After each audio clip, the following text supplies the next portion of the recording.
হ্যাঁ বলো।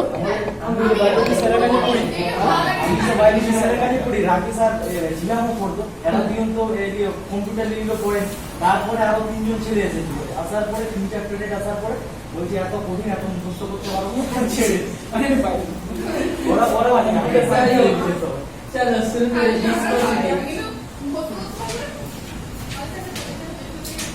বায়োলজি কঠিন কোন সাবজেক্ট ছিল না ওদের? আচ্ছা যাই হোক, বায়োলজি স্যার ইমোশন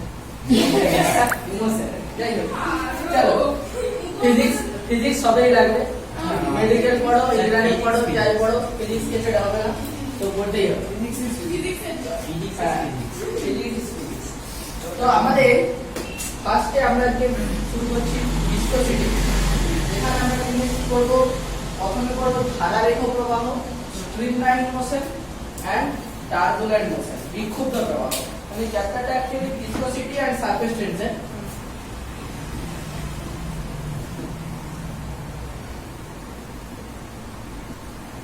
সান্দ্রতা ও পৃষ্ঠতল। তো প্রথমে আমরা যদি দেখছি স্তরিত বা ধারারেখ প্রবাহ, ব্যাপারটা কি? ধরো একটা জায়গায় জল যাচ্ছে, পাইপের ভেতর দিয়ে জল যাচ্ছে। জল যেতে দেখেছো কখনো তোমরা পাইপে? ভিতরে জল দিতে গিয়ে গ্রামের দিকে যখন গ্রামের দিকে যখন নদীতে এতে পাইপে করে জল নিয়ে যাওয়া হয়, যখন একটা ক্লিয়ার পাইপে ওর ভেতর দিয়ে জল যায়, পাইপের ভেতর দিয়ে জল লাগে সাদা পাইপটা। হ্যাঁ, যদি সাদা পাইপ হয় তাহলে দেখা যায় ধরো পাইপটা একদম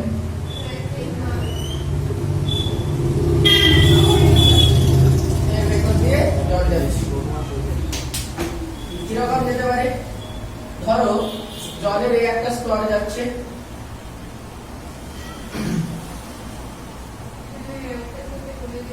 হ্যাঁ একটা নির্দেশিত যায়, এর সাথে আরেকটা স্তর যাচ্ছে,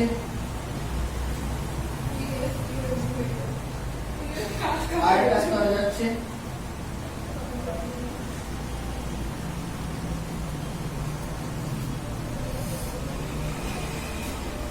এইখানে দুটো স্তর কখনোই টাচ করবে না। দেখো পাইপ যদি মোটা হয় বা সরু হয়, কোনো জায়গায় সরু হতেই পারে, সেখানেও জল যাবে।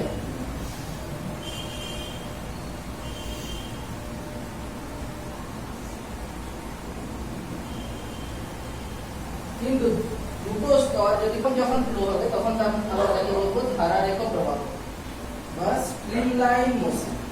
এখানে এখানে ধরো তুমি একটা কালি ফেলে দিয়েছো, একটা কালি ফেলে দিয়েছো, জাস্ট এই জায়গাটা কি হবে না, ওই কালিটা যাবে এরকম না, গোটা পাইপটা নীল হবে না, এইরকম একটা নীল কালারের লাইনই হবে, সেটা কারোর সাথে মিশবে না।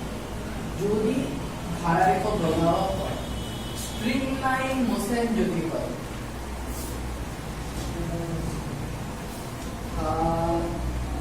যদি একই বেরিয়ে যায়, হ্যাঁ ওটাই বলছি ব্যাপারটা।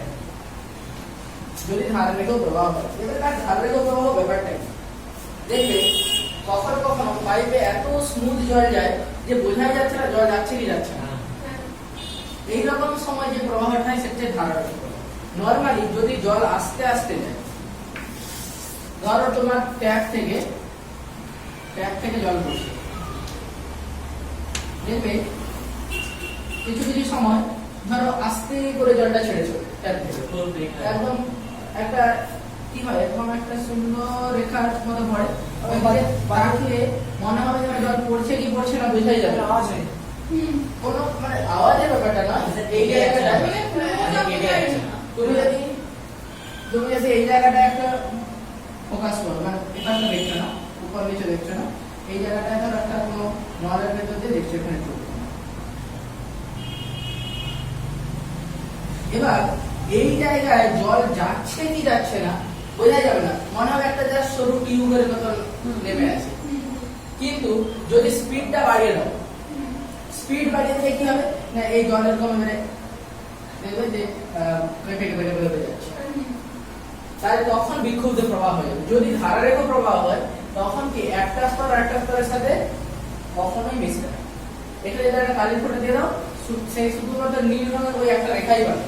তাহলে নদীর জল কি ধারণ হতে পারে নাও পারে, বলছি সবদিন যে ধারারেখ প্রবাহ হবে এমন কোনো কথা নেই, সবদিন বিক্ষুব্ধ প্রবাহ হবে বন্ধ হবে, কখন ধারারেখ হবে কখন বিক্ষুব্ধ হবে। এবার ধরো বিক্ষুব্ধ প্রবাহ হচ্ছে, তখন কি হবে না এই যে স্তরগুলো আছে এরা পরস্পরের সাথে মিশে যাবে, এরকম মিশে মিশে যাচ্ছে। সেই সময় এক ফোঁটা কালি দেখলে সে কি হবে না পুরো জলটাকে কালারফুল করবে, পুরো জলটা নীল হয়ে যাবে। পাইপে পাইপে বেরিয়ে যাবে না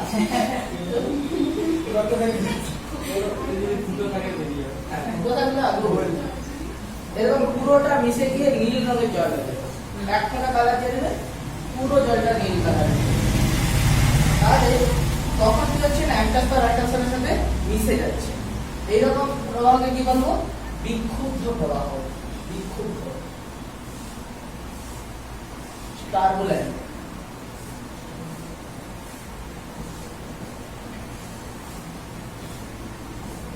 স্ট্রিমলাইন আর টার্বুলেন্ট। এবারে স্ট্রিমলাইন হওয়ার শর্ত কি না বেগটা কম হবে। কত কম হবে সেটা আসছে, কত কম হবে, কত কম হলে স্ট্রিমলাইন হবে সেটা আমাদের ডিপেন্ড করে। আর বেগ যদি জেনারেলি বেশি হয় তাহলে হয় বিক্ষুব্ধ প্রবাহ। তাহলে এই দুটো প্রবাহের মধ্যে তফাৎটা বোঝা গেছে। একটাতে কি হয় না দুটো স্তর কখনোই পরস্পরের সাথে মেশে না, আরেকটাতে মিশে যায়। এবার দেখো ওই জন্য এই এক একটা রেখাকে বলা হয় ধারা রেখা, মানে ওই এক একটা স্তরে যাচ্ছে। দুটি ধারা রেখা কখনোই পরস্পরকে ছেদ করে না। আমরা যদি দেখি যে কন্ডিশন গুলো কিভাবে আসবে তার আগে আমরা ভিসকোসিটি বলে একটা টার্ম পড়ব। ভিসকোসিটি হচ্ছে তরলের এমন একটা ধর্ম যে কি করে না একটা স্তরের সাপেক্ষে আরেকটা স্তরের আপেক্ষিক গতির বিরুদ্ধে বাধা সৃষ্টি করে। আপেক্ষিক মানে কি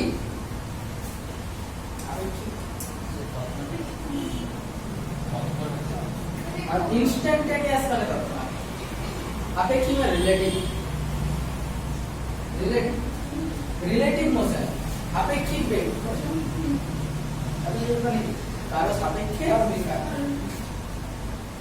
ধরো এই একটা স্তর যাচ্ছে, এর উপরে আরেকটা স্তর যাচ্ছে, তার উপরে আরেকটা স্তর যাচ্ছে, তার উপরে আরেকটা স্তর যাচ্ছে। এটা ধরলাম একদম মাটির সাথে নদীতে জল যাচ্ছে, নদীতে জল যাচ্ছে, নিচে নদীতে বা নালাতে জল যাচ্ছে, নিচের স্তরটা মাটির সাথে টাচ হয়ে আছে, তার উপরে স্তরটা নিচে দূরে আছে, দূরে আছে। এবার কি হয় না যেটা মাটির সাথে টাচ হয়ে আছে এর সাথে কি কাজ করবে না আসো দেখো এর সাথে মাটির একটা বল কাজ করবে, আসঞ্জন বল। মাটির সাথে কোথা থেকে আসছে বলটা, ধরো জলটা যে যাচ্ছে জলের নিউক্লিয়াস আছে আর তার বাইরের পক্ষে ইলেকট্রন আছে, মাটিরও কি আছে নিউক্লিয়াস আছে তার বাইরের পক্ষে ইলেকট্রন আছে। এবার কি হচ্ছে এই নিউক্লিয়াসকে ইলেকট্রন এর নিউক্লিয়াসকে ইলেকট্রন আকর্ষণ করবে, এই নিউক্লিয়াসকে ইলেকট্রন আকর্ষণ করবে, ফলে এদের মধ্যে একটা আকর্ষণ বল কাজ করবে। তাহলে নিচের স্তরটা টানা হয়ে থাকার প্রবণতা বেশি। এবার দেখো এর উপরে যে স্তরটা যাচ্ছে এ মাটি থেকে দূরে আছে, কিন্তু এই যখন এগিয়ে যাচ্ছে নিচের স্তরটা ওকে টেনে রাখে। ধরো 3-4 জন বন্ধু হাত ধরাধরি করে যাচ্ছে,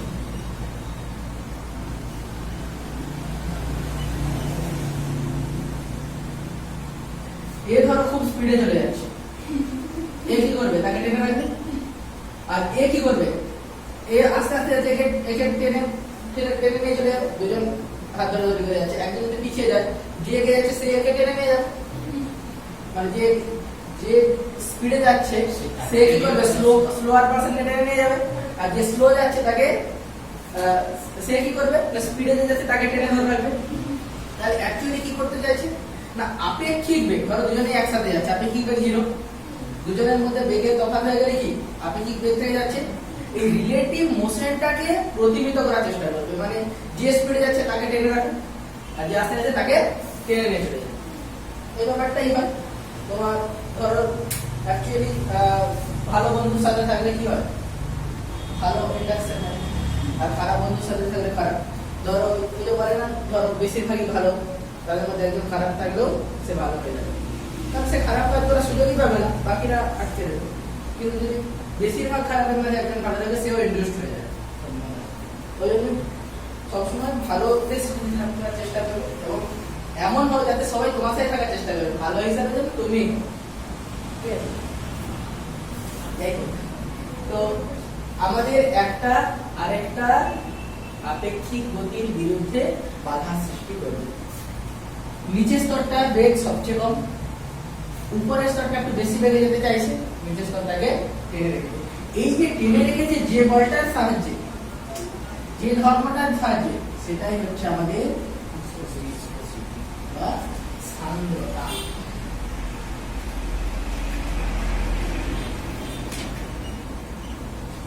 তাহলে সান্দ্রতা কি করছে, দুটো স্তরে আপেক্ষিক গতির বিরুদ্ধে বাধা সৃষ্টি করছে। এবার ধরো 4-5 মধ্যে অনেক বিরুদ্ধে আছে, 4-5 মধ্যে আছে। ধরো এ 1 নাম্বার ব্যক্তি 2 নাম্বারকে সহজে টেনে রাখতে পারবে না, 3 নাম্বারকে 2 নাম্বার দিয়ে অবশ্যই টেনে রাখবে। তাহলে যে যত কাছে থাকবে তত ইনফ্লুয়েন্স করা সহজ হবে। এবার কি হয়, ধরো এই স্তরটা যাচ্ছি, তো আমরা যে ভেলোসিটি প্রোফাইল গুলো আঁকি, ধরো নিচের স্তরটা এইরকম একটা বেগে যাচ্ছে কম বেগে, উপরের স্তরটা তাকে একটু বেশি বেগে যাচ্ছে, যাবে তো উপরের স্তরটা, কারণ মাটি থেকে একটু দূরে আছে, তার উপরের স্তরটা আরেকটু বেশি বেগে যাবে, তার উপরের স্তরটা আরেকটু বেশি বেগে যাবে, সবচেয়ে বেশি বেগে উপরের স্তর, সবচেয়ে উপরের স্তরটা যাবে। এটাই বলা হয় ভেলোসিটি প্রোফাইল। দেখো আমাদের যদি ওপেন কোনো টিউবে যায় বা ওপেন কোনো খালে যায়, নদীতে বা নালাতে, তখন একদম নিচের স্তরটার বেগ সবচেয়ে কম হয়, যত উপরে উপরে উপরে দিকে যায় উপরের দিকে স্তরের বেগ বেশি হয়। এবার যদি এটা টিউবে হতো, কোনো পাইপে জল যাচ্ছে, নলের ভিতর দিয়ে জল যাচ্ছে, হ্যাঁ ভেরি গুড, একদম মিডিলে যেতে হবে,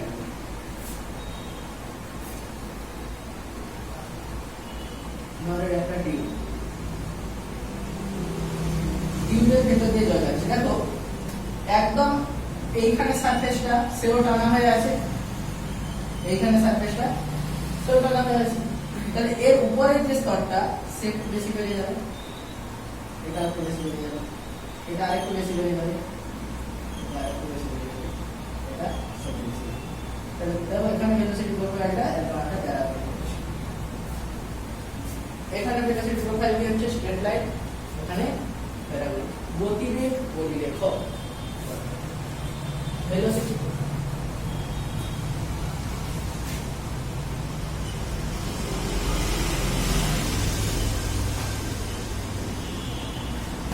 যদি কোশ্চেন করে যে একটা নদীতে জল যাচ্ছে, তার গতিবেগ পরিলেখ কিরকম হবে, নলে হলে আচ্ছা এই যে টেনে রাখবে বলছি, টেনে রাখলে মানে কি অ্যাকচুয়ালি আমাদের ঘর্ষণের মতন ব্যাপারটা হচ্ছে না, ঘর্ষণ ওই কাজটাই করতে হবে। একটা বস্তুর মধ্যে ঘর্ষণের সংখ্যা কিছু, ঘর্ষণ বল কি বলো দেখি, কার মনে আছে?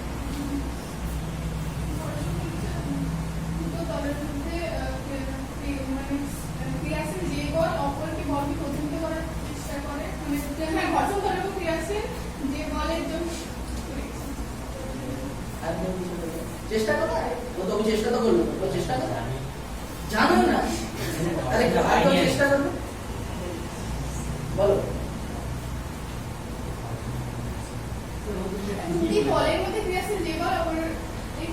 দুটি তল পরস্পরের সংস্পর্শে থেকে যদি গতিশীল হয় বা চেষ্টা করে অপর দলের গতির বিরুদ্ধে বা গতির চেষ্টার বিরুদ্ধে যে বাধা দেয় সেটাই হচ্ছে যে বাধা সৃষ্টি করে। তাহলে দুটো কন্ডিশন ছিল, গতিশীল হতে পারে বা গতিশীল হওয়ার চেষ্টা করলেও হবে, গতিশীল নাও হতে পারে। এখানে কিন্তু সেরকম ব্যাপার না, গতিশীল হতেই হবে, গতিশীল হওয়ার চেষ্টা করতে সেরকম হতে চলবে না। আর ওখানে ঘর্ষণ বল আমরা যে দেখেছিলাম, ঘর্ষণ বল কি ছিল না এ সমান বলো বলো বলো মিউ এন। এনটা কি ছিল? লম্বগতিক ক্রিয়া। মিউ ঘর্ষণ গুণাঙ্ক। তাহলে দেখো এখানে শুধুমাত্র ঘর্ষণ বলটা লম্বগতিক ক্রিয়া আর ঘর্ষণ গুণাঙ্কের উপর ডিপেন্ড করছিল, ক্ষেত্রফলের উপর ডিপেন্ডেন্ট নয়, কত ভেলোসিটি এ যাচ্ছে তার উপরও ডিপেন্ডেন্ট নয়। গতিশীল হওয়ার চেষ্টা করলে তখন স্থিত ঘর্ষণ, গতিশীল হচ্ছে যত বেগেই যাও ঘর্ষণ বল কিন্তু ফিক্সড। কিরকম ছিল আমাদের লেখচিত্রটা? এই পাশের দিকে ধরো আমরা অ্যাপ্লাইড ফোর্স আর এই পাশের দিকে ফ্রিকশনাল ফোর্স, প্রযুক্ত বল, ঘর্ষণ বল। বলো লেখচিত্র কেমন হবে?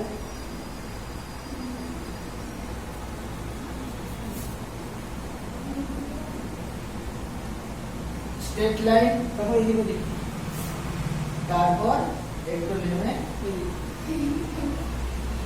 এরকম। এইটা কি জল ঘর্ষণ, এটা স্থিত ঘর্ষণ, আর এইটা হচ্ছে সীমাস্থ ঘর্ষণ। তাহলে দেখো এই যে জল ঘর্ষণের মানটা বেগ যতই হোক না কেন তার উপর ডিপেন্ডেন্ট নয়, বেগ বেশি হলেও চলতে শুরু করলেই ঘর্ষণ বলটা ফিক্সড, কত বেগে যাচ্ছে তার উপর কোনোভাবে ডিপেন্ডেন্ট নয়, বস্তুটার কতটা ক্ষেত্রফল সংস্পর্শে আছে তার উপরও ডিপেন্ডেন্ট নয়। এর সমান মিউ এন। ঘর্ষণ আমরা আবার করব। প্রথমে একটু ঘর্ষণটা বেশি হয় নাকি? স্থিত ঘর্ষণ প্রথমে যতক্ষণ দেখো আমরা একটা বস্তুকে গতিশীল করার চেষ্টা করছি কিন্তু গতিশীল হচ্ছে না, ধরো তুমি একটা বড় পাথরকে ঠেলেছো, গতিশীল হয়ে যাবে এমন তো কথা নয়, তুমি একটা সাফিসিয়েন্ট ফোর্স দিলে তবে গতিশীল হবে। তাহলে যতক্ষণ পর্যন্ত গতিশীল হচ্ছে না ততক্ষণ যে ঘর্ষণ বলটা কাজ করছে সেটা হচ্ছে স্থিত ঘর্ষণ। ওখানে দেখো গতিশীল হচ্ছে না, তার মানে কি তুমি যতটা বল প্রয়োগ করেছো ও কতটা বলই দিয়েছে, নেট ফোর্স 0, তোমার দ্বারা প্রযুক্ত বল আর ঘর্ষণ বল সমান এবং বিপরীত ছিল বলে নেট ফোর্স 0 ছিল, ফলে বস্তু গতিশীল হচ্ছিল না। এবারে একটা নির্দিষ্ট বলকে পেরিয়ে গেল কি হবে? এবার চলতে শুরু করবে, একটা ফোর্স দিলে তবে চলতে শুরু করলো, এইবার যেমনি চলতে শুরু করে দিল তখন কিন্তু ঘর্ষণ বলটা ফিক্সড। দেখো আমরা এখানে কেমন দেখেছিলাম, এই ধরো এটা সীমাস্থ ঘর্ষণ, যদি এটা আমাদের 100 নিউটন হয়, ধরো কোন একটা বস্তুর 100 নিউটন বল দিলে তবে চলতে শুরু করে। তুমি ধরো 10 নিউটন বল দিয়েছো, এখানে ফেরত পাবে কত? 10 নিউটনই পাচ্ছ, কারণ তবে তো 0 হবে, তখনও কিন্তু স্থির আছে, মানে বস্তু গতিশীল নয়, মানে কোনো অ্যাক্সিলারেশন নেই, মানে নেট ফোর্স 0। তুমি 50 দিয়েছো, কত ফেরত পাবে? 50। 99 দিয়েছো, কত ফেরত পাবে? 100 দিয়েছো, ছোট হলে এই বলটা কমে যাবে, 100 জায়গাটা 50 হয়ে যাবে, লিমিটেশনটা কমে যাবে, 100 পাবো না, 100 দিলে 100ই পাবো। এখান পর্যন্ত হচ্ছে এটা হচ্ছে আমাদের স্থিত ঘর্ষণের ম্যাক্সিমাম মান, সীমাস্থ। এবারে 100.000000001 বস্তুটা কিন্তু এবার চলতে শুরু করবে, তার মানে চলতে শুরু করছে মানে কি নিশ্চয়ই ঘর্ষণ বলটা এই বলের চেয়ে কম, বাধা বলটা কম। দেখো ওই জন্য দেখো ঘর্ষণ বলটা হঠাৎ করে কমে যাবে, ধরলাম এটা আমাদের 90 হয়ে গেছে বা 99 হয়ে গেছে, ঘর্ষণ বলটা ধরো 99, এই সময় তুমি 100 জায়গায় 99 করে দাও, ও 99 থাকবে, 95 করে দাও, ঘর্ষণ বল 99 থাকবে। যত বেগ বাড়ুক বা কমুক ঘর্ষণ বল কিন্তু সেমি আছে, এটা 99 না করে আমি এটাকে 90 করছি আর বলতে সুবিধা হবে। ধরো 100 দিয়েছিলে, তখন তুমি কি পাচ্ছ 90।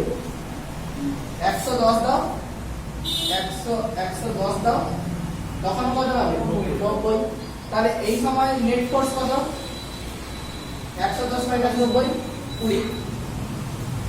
তার মানে কি অ্যাক্সিলারেশন পাবে এখানে ধরো 150 করে দিয়েছে, তখন কত পাবে? ঘর্ষণ বল দিলে 90। তুমি এটাই কমিয়ে দাও, 100 এর নিচে নামিয়ে দিয়েছো, 90 করে দিয়েছো, তখন আর 90 চলছে, তো চলছে 90। তার মানে কি তখন ঘর্ষণ বল আর অ্যাপ্লাইড ফোর্স সেম, তখন সমবেগে যাবে। ওই যে দেখবে ফার্স্ট টাইম গতিশীল করতে একটা জোরে ধাক্কা দিতে হয়, তারপরে একবার পড়ে গেলে সুন্দর করে বেরিয়ে যাবে। দেখো ফার্স্টে আমাদের গতিশীল করতে 100 নিউটন বল দিতে হচ্ছিল, যেমনি চলতে শুরু করে দিল 90 নিউটন দিয়ে রাখলেই ও সুন্দর করে যাবে।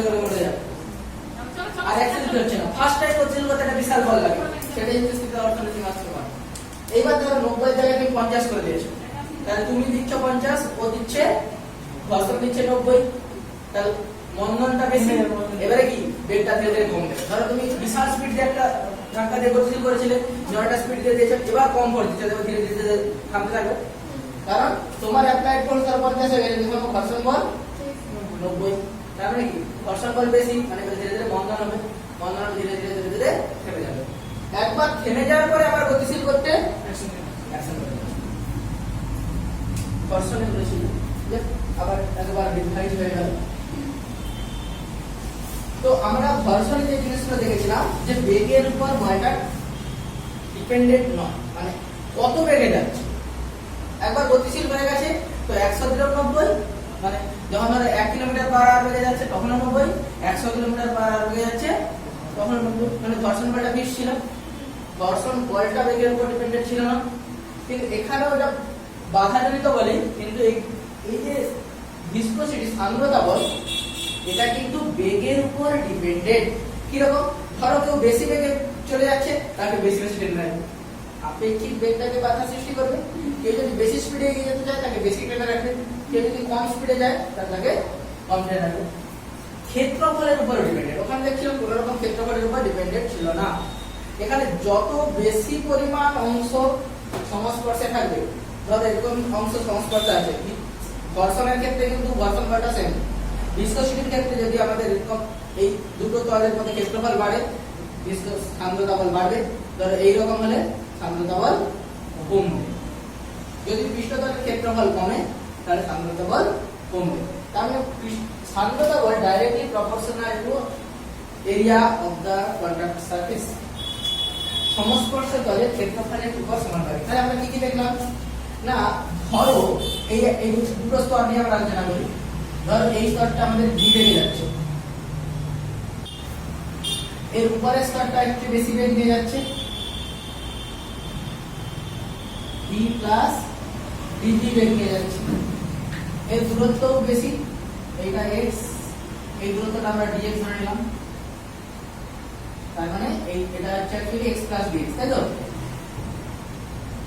x প্লাস dx দূরে, x দূরে বেগ v বেগে যাচ্ছে, নিচে স্তর থেকে x দূরে অবস্থায় স্তরটা v বেগে যাচ্ছে, x প্লাস dx দূরে অবস্থিত স্তরটা v প্লাস dv বেগে যাচ্ছে। তাহলে এই যে স্তরটা আমরা যদি নাম দিয়ে দেই 1 নাম্বার, 2 নাম্বার, 2 নাম্বার স্তর 3 নাম্বার স্তরকে যে বলটা টেনে রাখবে, 2 নাম্বার স্তর 3 নাম্বার স্তরকে যে বলটা টেনে রাখবে, সেই বলটা এদের ভেলোসিটি ডিফারেন্সের সমানুপাতিক। যত এর মধ্যে ভেলোসিটি ডিফারেন্স বেশি হবে তত বল বাড়বে, আর দূরত্ব যত বেশি হবে কমবে। তাহলে এই এর মধ্যে কত হবে dx, dx এর ব্যাস এই dv dx টার্মটাকে বলা হয় গতিবেগের নতিমাত্রা, ভেলোসিটি গ্রেডিয়েন্ট। dv dx এটা হচ্ছে গতিবেগের নতিমাত্রা। আর কি বলেছিলাম? ক্ষেত্রফলের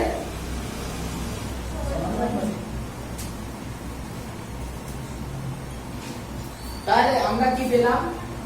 ফাইনাল ব্যাপারটা কি পেলাম না, a varies a dv মানে যদি এই যে দুটো স্তর এই দুটো স্তরের মধ্যে কন্টাক্ট এরিয়াটা কম হয় তাহলে কম বল রিটার্ন রাখবে আর যদি বেশি হয় তাহলে বেশি বল রিটার্ন রাখবে ওই জন্য ক্ষেত্রফল যদি বাড়ে দুটো স্তরের মধ্যে কন্টাক্টের ক্ষেত্রফল যদি বাড়ে তাহলে পার্সন বল বাড়বে ঠিক আছে তাহলে আলটিমেট আমরা যেটা পেলাম a ভ্যারিয়াস a dvdx সমানুপাতিক যদি কিছু লিখি তাকে আমরা একটা সমানুপাতিক ধ্রুবক দিয়ে ইকুয়েট করতে পারি তার মানে আমরা এটাকে লিখতে পারি a ইকুয়াল টু একটা সমানুপাতিক ধ্রুবক লিখব সেই সমানুপাতিক ধ্রুবকটাকে আমরা লিখি ইটা a dv dx এটাই হচ্ছে আমাদের ভিসকোসিটি ফর্মুলা ইটাটা হচ্ছে আমাদের কোএফিসিয়েন্ট অফ ভিসকোসিটি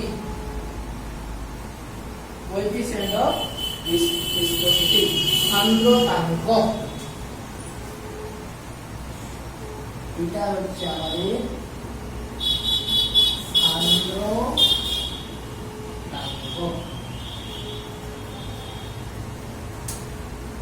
এখান পর্যন্ত যদি কারো কোনো রকম ভাবে বুঝতে অসুবিধা থাকে বলো তারপর আমরা পরে আসছি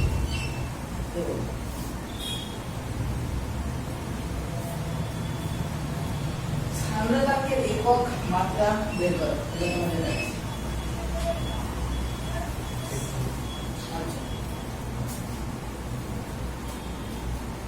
সান্দ্রতাঙ্কের একক মাত্রা বের করো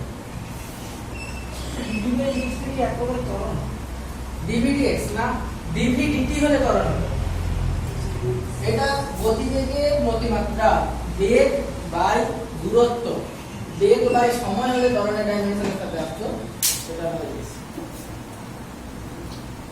মানে অ্যাকচুয়ালি এটাকে তুমি কি বলতে পারো এটা একটা টাইমের ডাইমেনশনের সাথে টাইম ইনভার্স এরকম একটা আসছে বেগ মানে কি ত্বরণ বাই সময় মানে এটা টি ইনভার্স আছে dvdx এর মাত্রা টি ইনভার্স আছে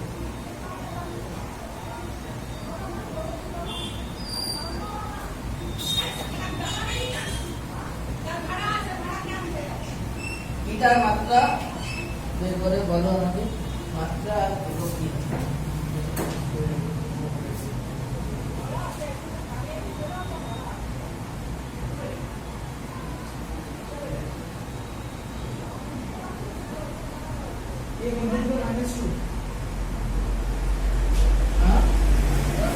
বল বল ওটা তো বল বল কি ছিল a ক্ষেত্রফল x square by x square হ্যাঁ তাহলে -2 dx মানে t হ্যাঁ ডিভাইডেড বাই dv a মানে আলটিমেট কত হচ্ছে মানে m -2 কি করো m l ইনভার্স t হ্যাঁ m আরে উপরে তো আছে l নিচে আছে l স্কয়ার তাহলে l ইনভার্স হয়ে যাচ্ছে না dv dx আর এখানে l আছে dv টা এর কি টু মাইনাস 1 আর to minus l b l কি টু মাইনাস 1 আর এখানে x আছে মানে l dv dx x টা দিতে হচ্ছে না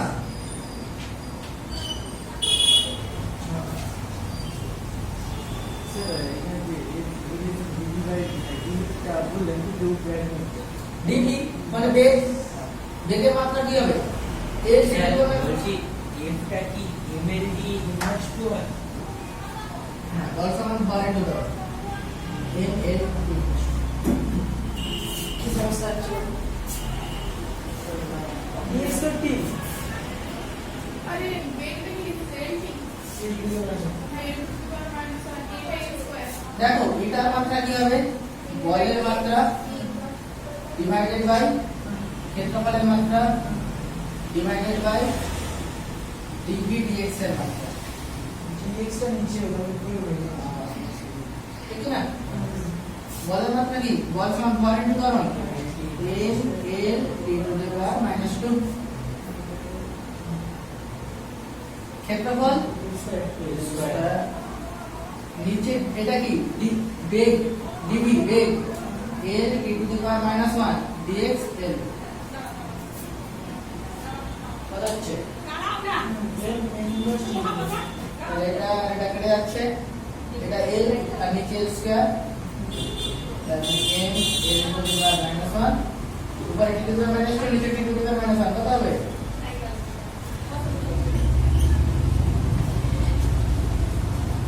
একক বলো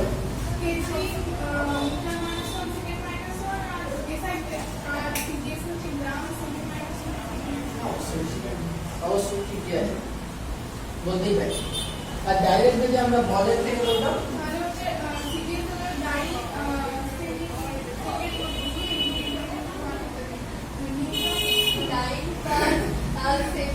टाइम पर बर्गोमीटर अरे चलो एफ भी अच्छा ऐसा ही होता है न्यूटन क्षेत्रफल मीटर स्क्वायर वेग metre per second metre second inverse by metre তাহলে newton metre to the power -2 second newton second per metre square বা ডাইন সেকেন্ড পার গোপাল লালটা এই যে নিউটন সেকেন্ড গোলাপি আমি পার দেখতে মিটার পাই স্কয়ার এটাকে আমরা একটা নাম দিচ্ছি Newton per metre square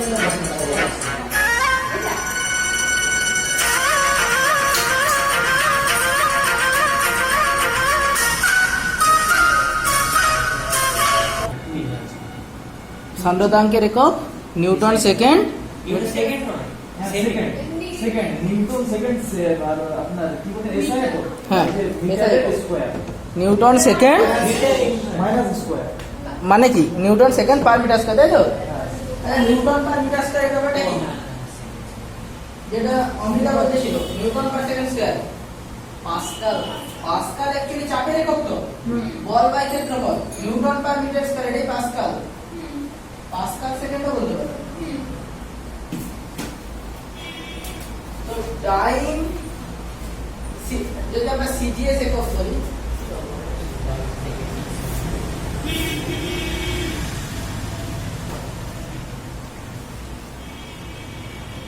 CGS একক আমাদের ছিল ডাইন বলো বলো ডাইন सेकंड से minus 2 dyne per second square into second dyne second per second square আর মাইনাস 2 বলছি আমি তো কি বলি সিজিএস দেখো এটা কি ছিল dyne second per second square SI newton second per metre square বা এটাকে আমরা বলছিলাম কি pascal second newton per metre স্কয়ারে পাস্কাল এই ডাইন সেকেন্ড পার সেমি স্কয়ার এইটাকে একটা আলাদা নাম দেওয়া হয় পয়েজ এটা सेकंड अब পুরো ডাইন সেকেন্ড পার সেমি স্কয়ার এটারই নাম হচ্ছে পয়েজ কি আলাদা বলেছে এটাই বলেছে মানে পি দিয়ে ডিনোট করা হয় পয়েজটাকে আরেকবার ক্যাপিটাল পি দিয়ে ডিনোট করা হয় দেখো এই পয়েজের সাথে আমাদের পাস্কাল সেকেন্ডের একটা সম্পর্ক আছে মানে ওই পাস্কাল সেকেন্ড কোথায় বললাম এসআই পাস্কাল সেকেন্ড বলছি না তাহলে এক পয়েজ সমান 10 two the power -1 Pascal second তোমরা বলে দিতেই পারো হবে কিনা 10 two the power -1 Pascal second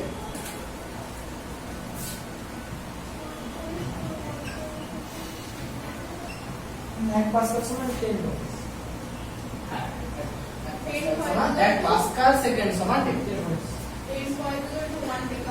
হ্যাঁ একদম অবশ্যই বলতে পারো দেখো ये लिखा है হ্যাঁ দেখার পয়েজ বইয়ে দেখা লাগে তো দেখো বাড়ি দিয়ে দেখো আর একটু ভালো আমরা তো জানি এটা এইভাবে তো কনভার্ট করে ডেসি সেন্টি ডেকা তাহলে যেমন মিটার থেকে মিটার सेंटीमीटर मिलीमीटर হ্যাঁ তারপর मिलीमीटर কিলোমিটারের পর কিলোমিটার থেকে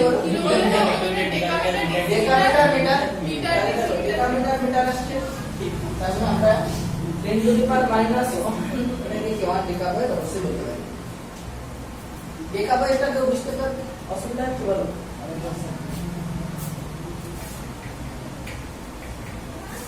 দেখো 1 ডেকামিটার কত মিটার স্যার মানে কোন মিটার 0. মানে 10 দিন কি করে আর কিলোমিটার হেক্টোমিটার ডেকামিটার মিটার মানে 10 দিন 10 তার মানে 10 মিটার সমান যদি 1 ডেকামিটার হয় 10 পয়েন্ট সমান কি লিখতে পারি 10 পয়েন্ট সমান তো 1 পাস্কাল সেকেন্ড আর যেমন 10 মিটার সমান 1 ডেকামিটার তো 10 পয়েন্ট সমান 1 ডেকাপাইস আর 0.9 এমই পয়েন্ট হ্যাঁ এবারে যা কিছু বলতে পারে কনভার্ট করতেই পারে কোনো অসুবিধা নেই আচ্ছা সান্দ্রতা কি সাথে এমই পয়েন্ট স্যার আপনারা একটা জিনিস বুঝাই করি আমরা শুনি না জমি মাপে যে হেক্টর ওটাই হেক্টোমিটারটা না ওটা আলাদা একটা তোমার আছে হেক্টোমিটার ডেসিমাল ওর আলাদা কনভার্সন আছে ওটা একটা হেক্টর বলে এত হেক্টর ওগুলো বিঘা পরে হেক্টর ওগুলো তোমার জমির আলাদা আলাদা বিভাগ কারণ ওটা কিসের একক হচ্ছে এরিয়া ইউনিট বিঘা পরে হেক্টর এটা হেক্টর তুমি এটা ভালো দেখতে হবে না না ওর কনভার্সনটা দেখবে তোমরা না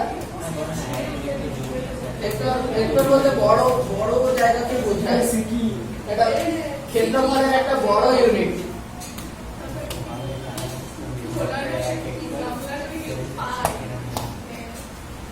আচ্ছা টেম্পারেচার যদি বাড়াও সান্দ্রতা বাড়বে না কমবে তুমি একটা জিনিস নরমালি তোমরা ভাবো ধরো একটা জিনিস গরম হয়ে যাচ্ছে তাহলে তারা বেশি স্পিডে মানে তাদের পরস্পরকে বাধা দেওয়ার প্রবণতা বাড়বে না কমবে স্যার গতিবেগটা বাড়বে গতিবেগটা বেড়ে যায় তাহলে বাধা দেওয়ার প্রবণতা কমবে অ্যাকচুয়ালি দুটো একটা ধর তরল তার একটা স্তর আরেকটা স্তরকে যেভাবে টেনে রাখছিল টেম্পারেচার বাড়লে অতটা টেনে রাখতে পারবে না অ্যাকচুয়ালি টেম্পারেচার বাড়ালে সান্দ্রতা কমবে সান্দ্রতা কমে মানে সান্দ্রতাঙ্ক কমবে সান্দ্রতাকে টেম্পারেচারের সাথে যদি তুমি রিলেশন দেখো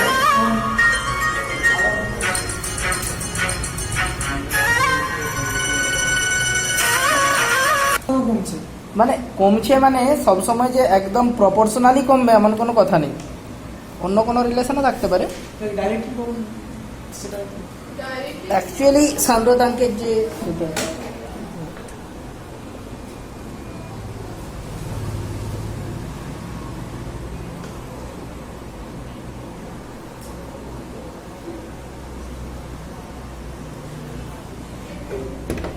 অ্যাকচুয়ালি যে ফর্মুলাটা সেটা হচ্ছে a plus b plus c t whole to power d এত কিছু না এটা হচ্ছে 1 plus b t whole to power c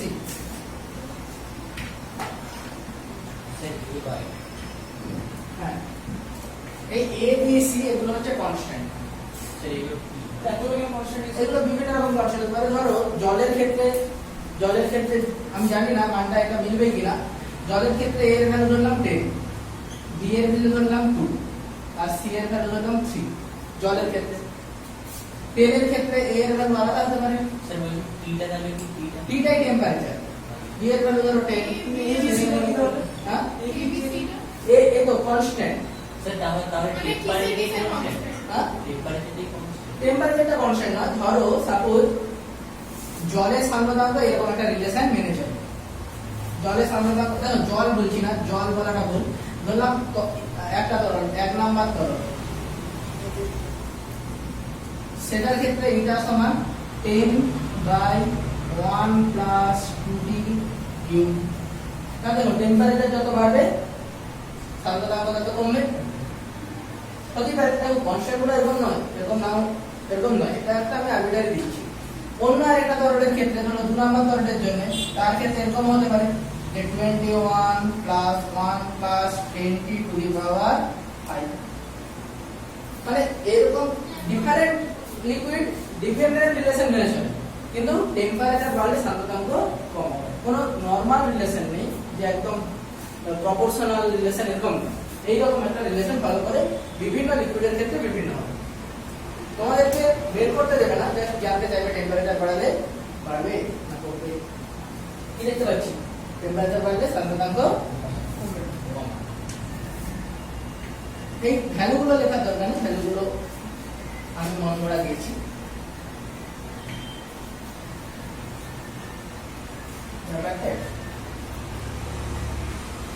তাহলে আমরা প্রথমে যে জিনিসগুলো বলছিলাম,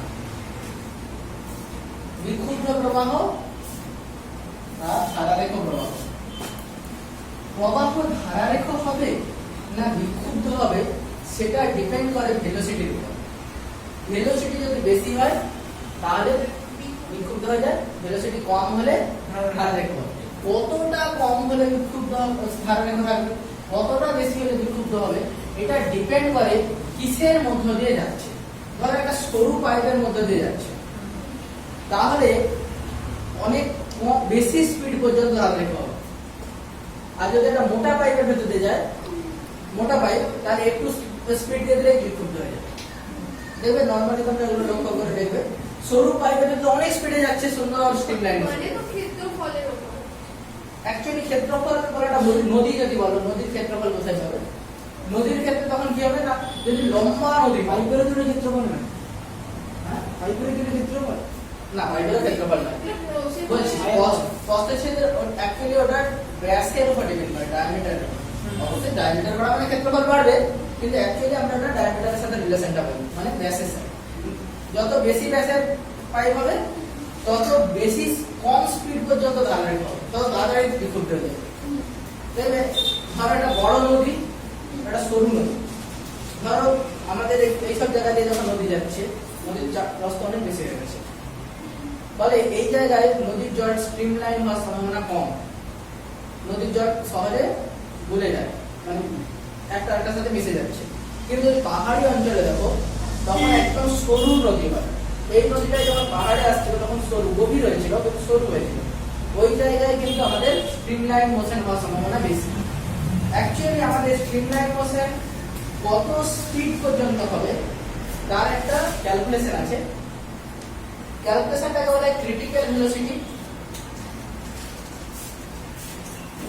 এটা কি, যেই তরলটা যাচ্ছে তার সান্দ্রতাঙ্কের সমানুপাতিক, তার ঘনত্বের ব্যস্তানুপাতিক, আর প্রবাহ খাতের বৈশিষ্ট্যমূলক ধর্মের ব্যস্তানুপাতিক।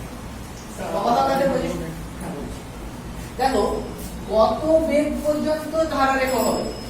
যদি দুটো, ধরো যেই তরলটা ওই প্রবাহ খাতের ভেতর দিয়ে যাচ্ছে তার সান্দ্রতাঙ্ক যদি বেশি হয়, সে অনেকটা বেশি বেগ পর্যন্ত ধারারেখ হবে। তার যদি ঘনত্ব বেশি হয় তাহলে কিন্তু তাড়াতাড়ি বিক্ষুব্ধ হয়ে যাবে, কম বেগ পর্যন্ত ধারারেখ হবে। আর সে যদি চওড়া হয়, এলটা যদি বেড়ে যায়, তাহলে এই ক্রিটিক্যাল ভেলোসিটিটা কম হয়ে যাবে। তাহলে এটাকে একটা ইকুয়েশন, যখন আমরা এরকম সমানুপাতিককে ইকুয়াল লিখি, কি লিখি, একটা কনস্ট্যান্ট দিতে হয়। এইটাকে বলে রেনল্ডস নাম্বার, আরই বলে ডিনোট করা হয়, রেনল্ডস সংখ্যা।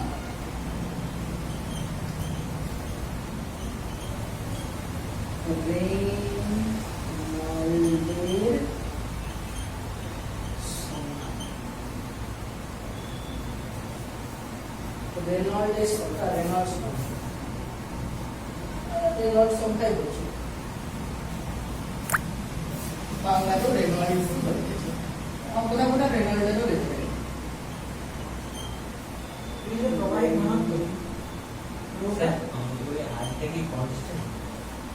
হ্যাঁ সংখ্যা, এটা কনস্ট্যান্ট। এবারে এই সংখ্যাটা দেখো ঠিক কনস্ট্যান্ট করাটা ভুল। তুমি এটাকে তুমি করো, আরই সমান লেখো। আরই সমান কত পাচ্ছ, v rho l by beta. ধরো বেগ বাড়ছে তাহলে আরই বাড়বে, এল বাড়ছে আরই বাড়বে, রো বাড়ছে আরই বাড়বে, বিটা বাড়ছে আরই বাড়বে। এবারে এই রেনল্ডস নাম্বারের যদি ভ্যালুটা 2000 এর নিচে থাকে তাহলে ধারারেখ হবে, আর 2000 এর যদি বেশি হয়ে যায়, 2000 পর্যন্ত আছে, লেস দ্যান 2000, তাহলে ধারারেখ হবে।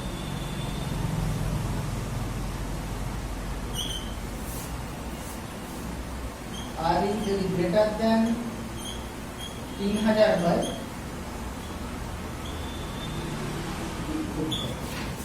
দেখো এই ব্যাপারটা একটু বোঝো। ধরো তুমি ভেলোসিটি বাড়াচ্ছ, তাহলে আর এর ভ্যালু বাড়বে বাড়বে বাড়বে বাড়বে, একটা সময় গিয়ে কি হয়ে যাবে 200 কে ক্রস করে যাবে, এই 2000 কে ক্রস করে যাবে, যেহেতু 2000 কে ক্রস করে গেল ওটা বিক্ষুব্ধ হতে শুরু করবে, একটু একটু একটু একটু হতে বেশি শুরু হলো, যেহেতু এটা 3000 কে ক্রস করে যাবে একদম বিক্ষুব্ধ হয়ে যাবে, 2000 থেকে 3000 এর মধ্যে কিছুটা বিক্ষুব্ধ কিছুটা দাঁড়িয়ে যাবে। ধরো রো বাড়াচ্ছ, তরলের ঘনত্ব বাড়াচ্ছ, তাহলেও কিন্তু আর বাড়তে থাকে, একই বেগে যাচ্ছে বিভিন্ন তরল, যার ঘনত্ব বেশি সে তাড়াতাড়ি বিক্ষুব্ধ হবে, যে বেশি দৈর্ঘ্যের চওড়া পাইপের ভেতর যাচ্ছে, একই ঘনত্বের একই বেগে তরল যাচ্ছে, যদি চওড়া পাইপের ভেতর যায় তাহলে তাড়াতাড়ি বিক্ষুব্ধ হবে, আর এটা ক্রস করে যাবে, যদি সান্দ্রতাঙ্ক কম হয় তাহলে তাড়াতাড়ি বিক্ষুব্ধ হবে। বোঝা যাচ্ছে? এই রেনল্ডস নাম্বার দিয়ে আমরা বুঝতে পারি তরল ধারালেখ হবে না বিক্ষুব্ধ হবে। প্রবাহ খাতের বৈশিষ্ট্যমূলক ধর্ম বলছি, এই এলটা প্রবাহ খাতের বৈশিষ্ট্যমূলক, ধরো একটা পাইপের ভিতর দিয়ে যাচ্ছে, নলের ভেতর দিয়ে, তাহলে সেইখানে প্রবাহ খাতের বৈশিষ্ট্য কোনটা, মানে অ্যাকচুয়ালি ওর ব্যাসটাকে ডিনোট করবে, নদীর ভেতর দিয়ে যাচ্ছে জল যাচ্ছে, তাহলে নদীর প্রস্থকে ডিনোট করবে, আকারের উপর ডিপেন্ড করছে। হ্যাঁ মানে প্রবাহ খাতের বৈশিষ্ট্যের উপর যেটা ডিপেন্ড করছে, বৈশিষ্ট্যমূলক মানে ওর যেটা প্রবাহ খাতের ক্যারেক্টারিস্টিক্স এর কোনটা আসছে, ওর চওড়াটা আসছে, নদী বা খালের ক্ষেত্রে হলে চওড়া প্রস্থ কতটা, আর এর ক্ষেত্রে কোন টিউবের ভেতর দিয়ে গেলে তার ব্যাস, এটাই হচ্ছে প্রবাহ খাতের বৈশিষ্ট্য, প্রবাহ খাতের বৈশিষ্ট্যমূলক ধর্ম এটাকে বলছে।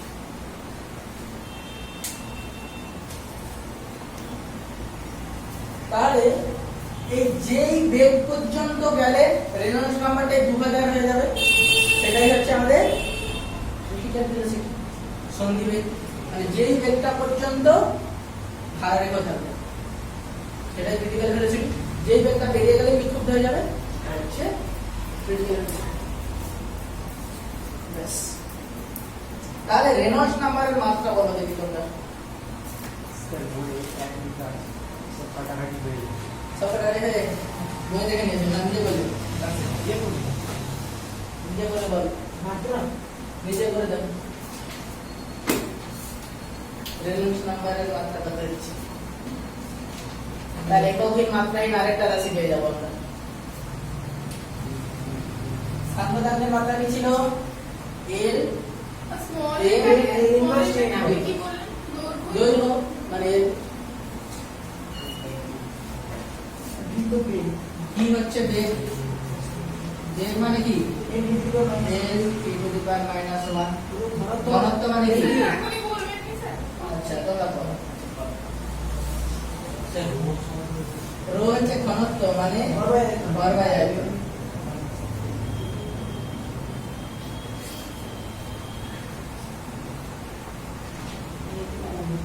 ও হয় ওকে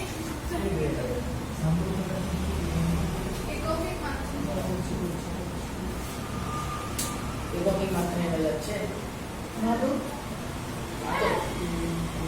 সেটি আমাদের এখানে রেনল্ডস সংখ্যা ভেবে তো বলেই হতো একই মাত্রায়। না সবসময় বললেই কম করে প্ল্যাঙ্ক কনস্ট্যান্ট, সেটাও তো সংখ্যা, তার জন্য মাত্রা আছে, গ্র্যাভিটেশনাল কনস্ট্যান্ট সেটাও তো কনস্ট্যান্ট, তার মাত্রা আছে, গ্যাস ধ্রুবক যেটা সেটাও তো তার মাত্রা আছে, তার সংখ্যা ধ্রুবক মানে কনস্ট্যান্ট মানে কি আমাদের মাত্রাহীন এমন নয়।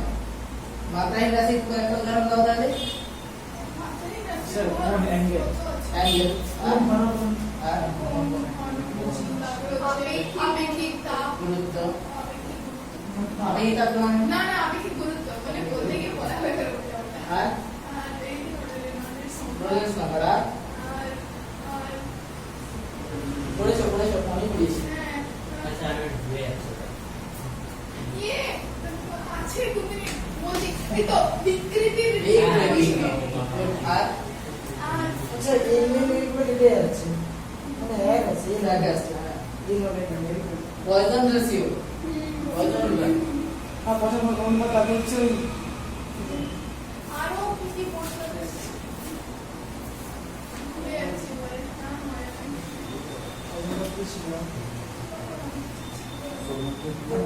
এখনো তোমরা সেগুলো পড়ো না, যেগুলো হচ্ছে ধরো মানে আরেকটা পড়েছে তোমরা প্রতিসরাঙ্ক।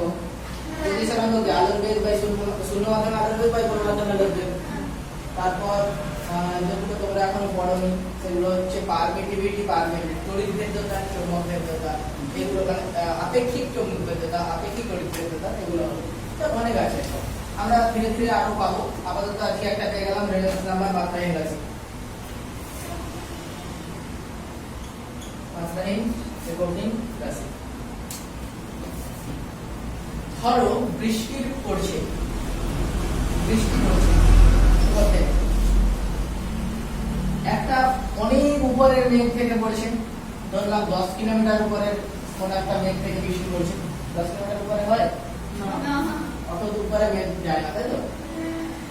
কারণ এভারেস্ট আমাদের 8848 মিটার, 8 কিলোমিটার, অত দূর পর্যন্ত মেঘ যায় না। যদি আমরা নিচের দিকে মেঘ নিয়ে যাই 800 পর্যন্ত থাকে। না আরেকটু বেশি হবে। 800 কি মিটার? 800 মিটার তো পথ মানে মেঘ যদি তুমি দেখো কত 6 কিলোমিটার, 5 কিলোমিটার, 6 কিলোমিটার উপর পর্যন্ত থাকে। তুমি যখন দার্জিলিং এ যাচ্ছ মেঘ পাবে, তোমার একদম হাতে দেখতে পাবে। হ্যাঁ আমাদের একটা স্যার ছিল, গিয়েছিল, তারপরে জানলা খুলে রেখে হ্যাঁ, জানলা খুলে রেখে ভিজে যাবে। আমরা যখন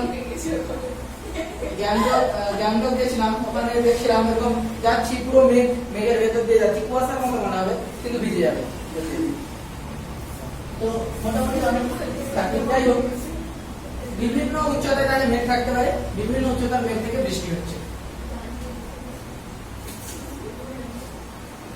এখানে একটা মেঘ আছে, এখানে একটা মেঘ আছে, দুটো মেঘ থেকে বৃষ্টি পড়ছে। আমি মানুষ ভালো আপনার সেই জন্য আমি সবাইকে মানছি। দুজনের মাথায় বৃষ্টি পড়ছে, কার মাথায় বেশি বেশি বৃষ্টি পড়বে?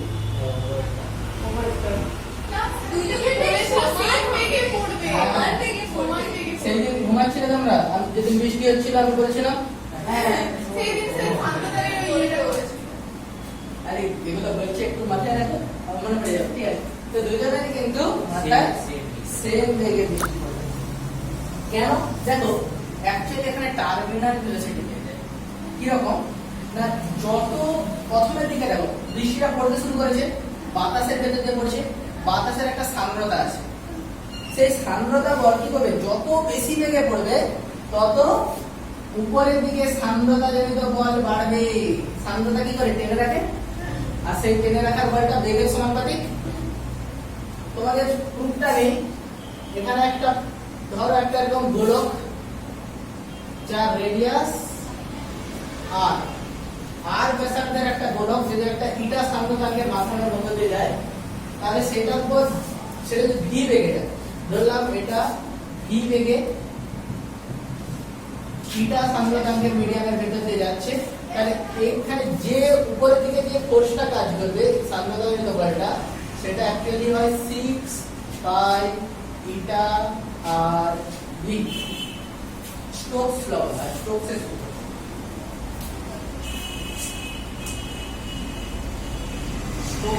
এটা মনে রাখবে, এটা সূত্রটা তোমাদের নেই, সূত্রটা অবশ্য পড়ে যেতেই পারে, তোমাদের অন্য কোনো দিন আমি করে দেখাবো তোমাদেরকে, আমাদের সিলেবাসে নেই তাই এখন করাচ্ছি। তো এই পরিমাণ ফোর্সটা আমাদের কাজ করবে সমান 6 পাই এটা আর ভি, এটা কিন্তু মুখস্থ রাখবে। মানে এটা বলছে মানে এটা সান্দ্রতাজনিত বল, সেই জন্য এটা সাফিক্স একটা এটা দিয়ে দিচ্ছি।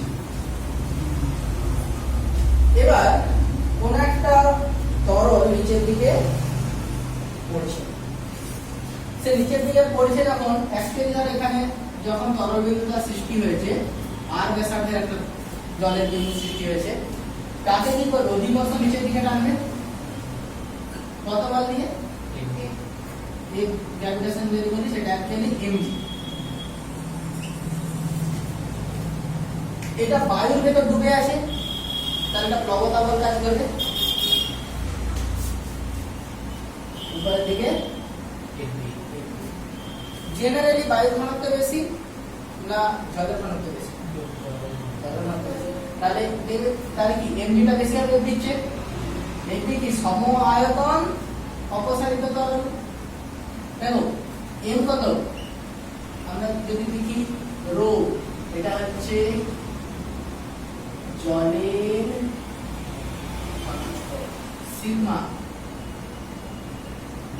এটা বলি বায়ু তাহলে বলো আর ব্যাসার্ধের একটা জলের বিন্দু রেডিয়াস আর তাহলে এর ভর কত হবে Sir, roll.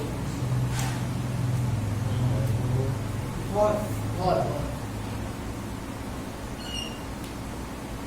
ঘনত্ব বলে দিয়েছি ব্যাসার্ধ বলে দিয়েছি ভর পাবে নি আয়তন আয়তন ইনটু আয়তন তো হয় আয়তন কত আয়তন হচ্ছে বলো বলে 4 পাই আর কি 4 পাই আর 3 পাই আর কিউব স্কয়ার আর পাই আর স্কয়ার ক্ষেত্রফল হয় তাও সার্কেলে 4 পাই আর কিউব ইনটু জলের ঘনত্ব তাহলে এমজি এর ভ্যালুটা পেয়ে গেলে 4 পাই আর কিউব রো লবতা বল কত কত আয়তনের বায়ুকে অপসারণ করেছে জলের বিন্দুটা কতটা আয়তনের বায়ুকে অপসারণ করবে 4 পাই আর কি সময় আয়তন বায়ুকে অপসারণ করবে তাহলে লবতা বল কি হবে অপসারিত বায়ুর ওজনের সমান কত হবে এটা 4 পাই আর কি ওই এটা আরে বায়ু ঘনত্ব কত লেখা আছে সিগমা এটা হচ্ছে অপসারিত বায়ুর ওজন ভর আর অপসারিত বায়ুর ওজন ইনটু জি তার নিচের দিকে বল কাজ হচ্ছে 4 পাই আর কিউব রো জি উপরের দিকে বল কাজ হচ্ছে 4 পাই আর কিউব সিগমা জি বায়ুর ঘনত্ব নিশ্চয়ই কম তাহলে নিচের দিকে ফোর্সটা বেশি তার মানে উপর দিকে ফোর্সের তুলনায় নিচের দিকে ফোর্স বেশি তার মানে নিচের দিকে একটা ত্বরণ পাবে তার নিচের দিকে ধীরে ধীরে বেগটা বাড়তে থাকবে আর যত বেগ বাড়তে থাকবে তত সান্দ্রতা জনিত বল বাড়বে তার মানে এইবারটা কোন জায়গায় কাজ করবে রিলেটিভ ভেলোসিটি কে অপোজ করবে মানে নিচের দিকে নামছে যেহেতু সান্দ্রতা জনিত বল কোন জায়গায় কাজ করবে নিচের দিকে আর নামছে কেন নিচের দিকে নামছে নিচের দিকে তাহলে বলটা তো টেনে রাখতে হবে তোমার কোন একটা বস্তু যদি নিচে নামে তাকে সান্দ্রতা বল কি করবে উপরের দিকে তাহলে সান্দ্রতা বল উপরের দিকে প্রথমে সান্দ্রতা বল কত ছিল 0 কারণ বেগ ছিল না জাস্ট জলের বিন্দুটা ফর্ম হয়েছে তৈরি হয়েছে তারপরে যত বেগ বাড়ছে তত সান্দ্রতা বলটা বাড়ছে তাহলে একটা সময় এমন কন্ডিশন আসবে যে নিচের দিকের ফোর্স আর উপরের দিকের ফোর্স সমান হয়ে যাবে যত বেগ বাড়ছে এটা বাড়ছে একটা নির্দিষ্ট বেগে গিয়ে কি হবে উপরের এই দুটো ফোর্সের যোগফল নিচেরটার সাথে সমান হয়ে যাবে সেই সময় জলের ফোঁটাটার উপর নেট ফোর্স কত 0 তার ওই সময় যে বেগটা পাবে সেই বেগটা কনস্ট্যান্ট হয়ে যাবে কারণ আর বল নেই তার ওই স্থির বেগ নিয়ে পড়তে থাকবে ফলে এখানে যে ছিল তার মাথায় যখন জলের বিন্দুটা এসে পড়েছিল স্থির হয়ে গেছে এই জায়গায় এসে ধরো ভেলোসিটিটা স্থির হয়ে গেছে আর এখানে ধরলাম এখানে এসে ভেলোসিটিটা স্থির হয়ে গেছে তাহলে কি এখান থেকে ওই সেম ভেলোসিটি নিয়ে এসে পড়ছে দুজনের মাথায় একই ভেলোসিটিতে পড়বে যদি দুজনের দুটো জলের ফোঁটার ব্যাসার্ধ সেম হয় চল কত ভেলোসিটি নিয়ে পড়বে সেটা একটু দেখি কত ভেলোসিটি নিয়ে পড়বে তার মানে ক্রিটিক্যাল ভেলোসিটি যেটা সন্ধিবেগের ক্ষেত্রে সন্ধিবেগ না সন্ধি নয় টার্মিনাল ভেলোসিটি এটা কি বলে প্রান্তীয় বেগ সন্ধিবেগ কোনটা ছিল ক্রিটিক্যাল ভেলোসিটি এটা টার্মিনাল ভেলোসিটি প্রান্তীয় বেগ ভি হলে প্রান্তীয় বেগ ভি হলে নিচের দিকে ফোর্স উপর দিকে ফোর্সের সাথে সমান হবে গ্র্যাভিটেশনাল ফোর্স সমান লবতা জনিত বল বার্ন ফোর্স প্লাস সান্দ্রতা জনিত বল তাহলে কি লিখতে পারো এটা কত 4/3 পাই আর কিউব রো জি এটি কত 4 পাই আর cube 4 3 pi r cube sigma g eta a beta 6 pi eta r v এটা হচ্ছে কন্ডিশন 4 3 पाई r क्यूब के एक पासे নিয়ে নাও और 4 3 pi r cube g 4 3 pi r cube g सही सेटा ये रो माइनस सिग्मा এটা हां वो f eta সামনেটা জড়িত বলছে এটা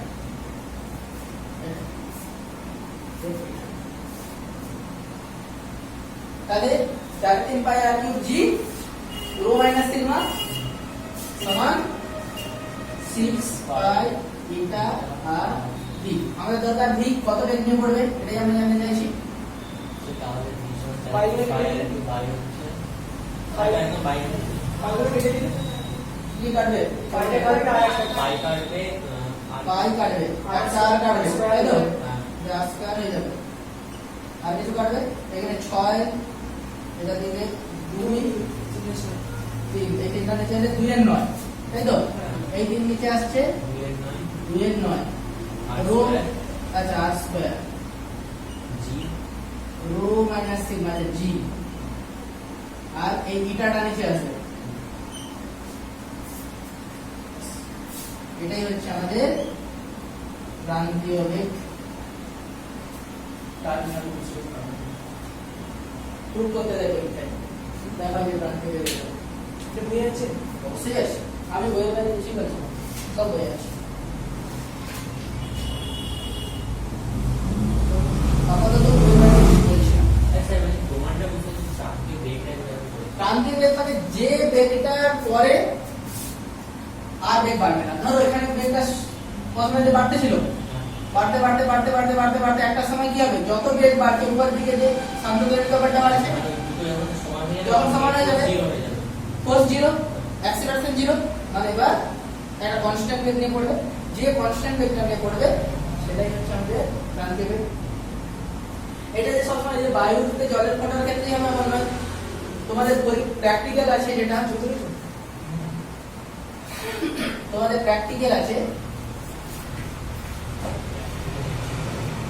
করাবে এখন টাইম আছে এরকম স্কুলে দেখবে এরকম একটা লম্বা টিউব আছে তাতে গ্লিসারিন ভরা আছে এরকম একটা লম্বা টিউব আছে তাতে গ্লিসারিন ভরা আছে আর যদি স্কুলে থাকে তো ভালো না থাকলে তোর টিউব আছে না জল দিলে সমস্যা আছে জল দেয় মানে গ্লিসারিন দিতে হবে জলের আসলে সান্দ্রতা অতটা বেশি নয় তো ফলে তোমরা পরীক্ষাটা করতে পারবে না জলের সান্দ্রতা খুব কম ওই জন্য এখানে কি করা হয় তোমাদের যে পরীক্ষাটা করা হয় তাতে সেই সাইকেলের যে বলগুলো থাকে না বিয়ারিং গুলো ছোট ছোট ছোট বিয়ারিং এর মধ্যে দেখবে এরকম ছোট ছোট ছোট বল আছে ঠিক আছে তাহলে ওই বলকে কি করা হবে এরকম এক বল দিলে তোমাদেরকে বিভিন্ন রেডিয়াসে সেটাকে জাস্ট এখানে ছেড়ে দিতে হবে এখানটা আস্তে করে ছেড়ে দিলে কি হবে না এটা যত নিচের দিকে নামবে তত কি কখন বেগ বাড়তে থাকবে একটা সময় গিয়ে কি হবে না বেগটা কনস্ট্যান্ট হয়ে যাবে তো এখানে দুটো রকম লাইন সিস্টেম দেখবে দুটো যেভাবে দাগ দেওয়া আছে তোমাদের একটা স্টপ ওয়াচ দিয়ে দেবে যেমনি এখানে এসে যাবে দেখো প্রথমে বেগটা বাড়তে ছিল একটা সময় এসে কি বেগটা কনস্ট্যান্ট হয়ে যাবে তাহলে এই জায়গা থেকে ধরলাম টার্মিনাল ভেলোসিটি নিয়ে যাচ্ছে এখান থেকে এই সন্ধি বেগ নিয়ে প্রান্তীয় বেগ নিয়ে যাচ্ছে এই জায়গায় এবার কি হচ্ছে না কনস্ট্যান্ট ভেলোসিটি নিয়ে যাচ্ছে এই জায়গায় যেমনি হলো তোমরা স্টপ ওয়াচ অন করে দেবে আর এই জায়গায় এসে পৌঁছালো স্টপ ওয়াচ অফ করে দেবে তাহলে এইখান থেকে এখানে আসতে কতটা টাইম লেগেছে পেয়ে যাবে আর এইখান থেকে এখানে দূরত্বটা পেয়ে যাবেন দূরত্বটা স্কেল দিয়ে পেতে পারে তাহলে এই দূরত্ব আর টাইম পেয়ে গেলে বেগ পেয়ে যাবে তাহলে দেখো তোমরা টার্মিনাল ভেলোসিটি পেয়ে গেলে এবার রেডিয়াস মেপে গেলে স্ক্রু গেজের সাহায্যে বলটা রো আর সিগমা ওটাও মেপে নেওয়া যাবে কিরকম রো মানে ঘনত্ব কার ঘনত্ব তরলের ঘনত্ব হচ্ছে সিগমা আর বলটার ঘনত্ব রো বলটার আয়তন আর আগের দিন আমরা বায়োলজি স্কেলে দেখিয়েছি কিভাবে আমার ওই যখন আমরা আর্কিমিডিস প্রিন্সিপাল করছিলাম কিভাবে ঘনত্ব মাপতে হয় দেখেছি, সেরকম ভাবে রো আর সিগমা মেপে নিয়ে যাবে। তোমাদের পরীক্ষায় যদিও রো আর সিগমা মাপতে দেয় না, হয়তো সাপ্লাই করে দিতে পারে, বা যদি মাপতে দেয় তুমি করে দিতে পারবে। আর জি তো জানো, জিও মাপা যায়, সেটা পরীক্ষায় ক্লিয়ার আছে। আর দিয়ে এখান থেকে বসে থেকে এটা পেয়ে যাবে। তাহলে এই যে মিডিয়ামটা এই সান্দ্রতাঙ্ক পরিমাপ করা যাবে, পরিমাপ করা যাবে। জাস্ট এখানে তারপরে পরিমাপ করে নিলাম, বাকি সব জানি। এগুলো তোমাদের প্র্যাকটিক্যালে থাকবে, মানে আসে তোমাদের স্কুলে যদি থাকে বলার। অ্যাকচুয়ালি গ্লিসারিনের দামটা অনেক হয়ে যায়। ধরো এরকম একটা টিউবে গ্লিসারিন করতে গেলে আমাদের প্রায় 5-6 হাজার টাকা লেগে যাবে।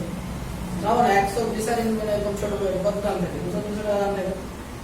আর এরকম একটা বড় টিউবে যদি মাথাতে গ্লিসারিন সাবান গ্লিসারিন এই সাইডে লিকুইডও পাওয়া যায়। সেটা শীতকালে মাখে। হ্যাঁ, শীতকালে অনেকে মাখে। তো গ্লিসারিনের লিকুইডটা দেবে একটু দাম অনেক পড়ে যায় না, এরকম গ্লিসারিন একটা এবার কিন্তু 300-400 টাকা লেগে যায়। তাহলে এরকম একটা লম্বা টিউব ভাবো, এখান থেকে এখান পর্যন্ত একটা লম্বা টিউবে গ্লিসারিন করতে 6-7 হাজার টাকা লেগে যাবে।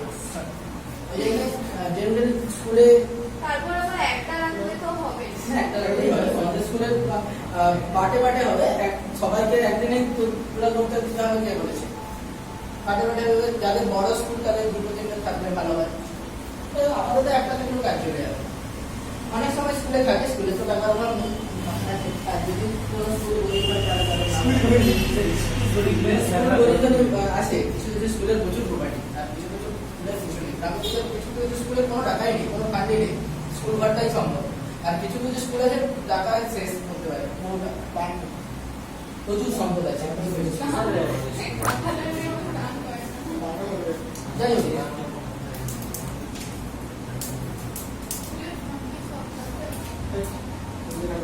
স্কুলের দামটা কি করে বেশি কম হয়?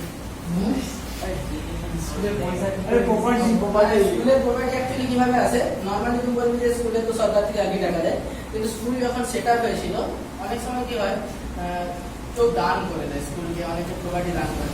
যেমন আমি যে স্কুলে পড়েছিলাম, গ্রামের স্কুলটায়, এখানে স্কুলের নাম গ্রামের স্কুলে, সেখানে সেটা রাজা দান করেছিল প্রচুর প্রপার্টি, প্রচুর সম্পদ। রাজা মহেন্দ্র কাজ করেছে, রাজা মহেন্দ্র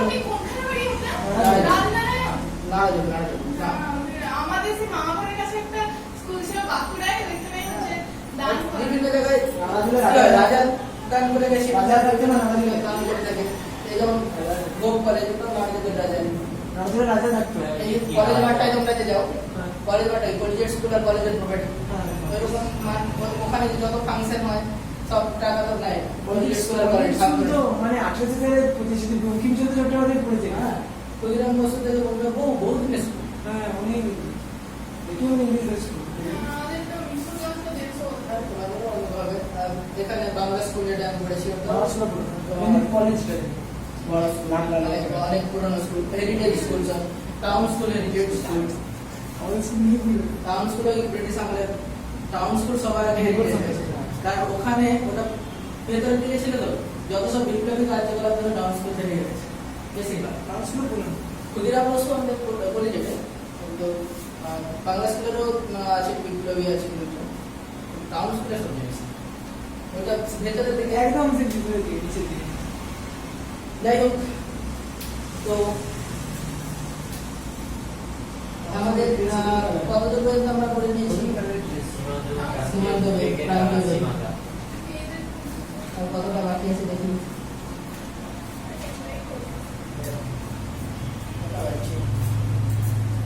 আরেকটু হয়ে যাবে পড়া।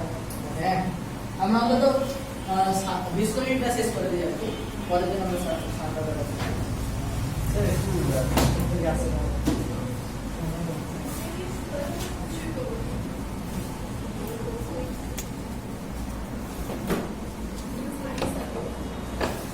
ধারাবাহিকতার সমীকরণ।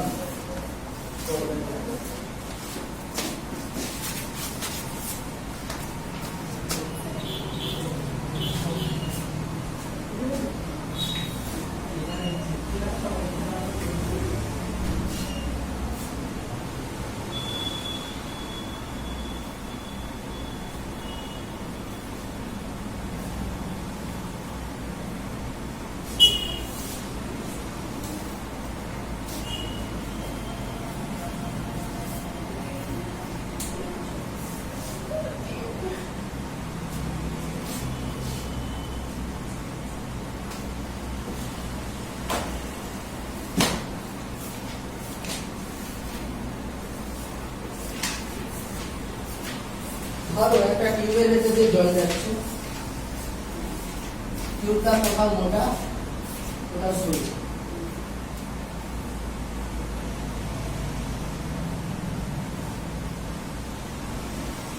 এরকম টিউব হতে পারে। তাহলে যতটা জল টিউবের ভেতর ঢুকে ততটা জল বেরিয়ে যেতে হবে, জল তো ভেতরে স্টোর হয়ে থাকবে তাই না? তাহলে এইখান থেকে যতটা জল ঢুকছে এখান দিয়েও ততটা জল বেরিয়ে যাবে। এখানের ক্ষেত্রফল যদি A1 হয়, এখানের ক্ষেত্রফল যদি A2 হয়, কোনটা বড়? A1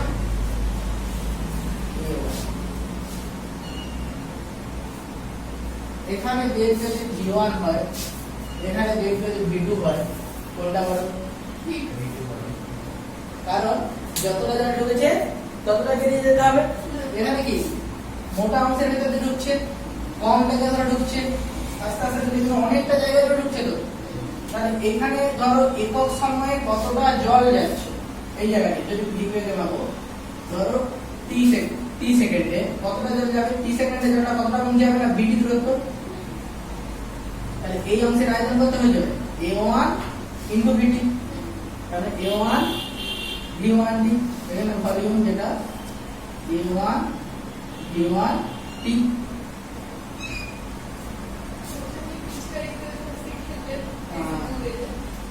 এবার দেখো এই জায়গায়ও কি সেই জলটাই বেরিয়ে যেতে হবে। টি সময় এখান থেকে জল কতটা দূরত্ব যাবে, V2T এতটা দূরত্ব যাবে, তাহলে এখান থেকে কতটা জল বেরিয়ে যাবে A2 V2T, এই দুটো সমান হতে হবে, যতটা ঢুকে ততটাই বেরিয়ে যেতে হবে।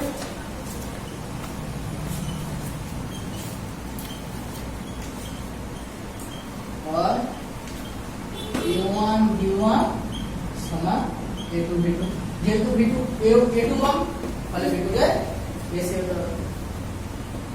দুটো সমান হবে কি করে? একটা বেশি একটা কম। দেখো ধরো এখানে তো A বেশি, সাপোজ A1 100 আর A2 50,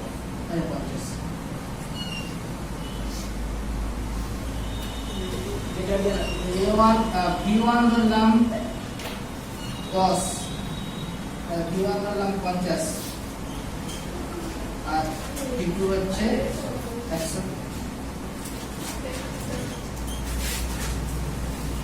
হবে দুটো অনুপাত সমান, তাহলে কি A1 into V1 A2 into V2 সমান, যেহেতু A1 বেশি V1 কম, A2 কম, এখানে যত বেড়ে যাচ্ছে এখানে যাচ্ছে কি হলো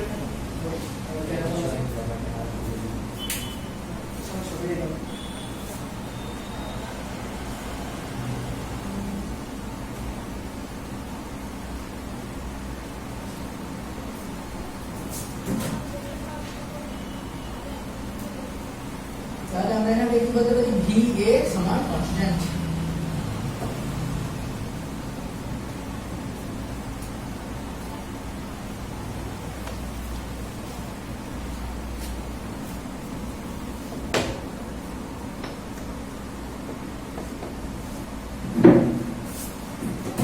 দেখো এটা কি বলেছে,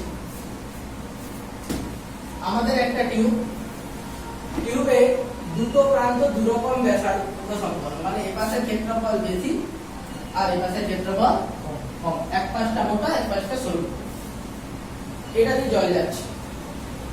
এখানে যতটা জল ঢুকবে এখানে ততটা জল বেরিয়ে যেতে হবে, ভেতরে তো জল স্টোর হয়ে থাকে তাই জানেন। তাহলে বলো ধরো এখানে জলের বেগ V1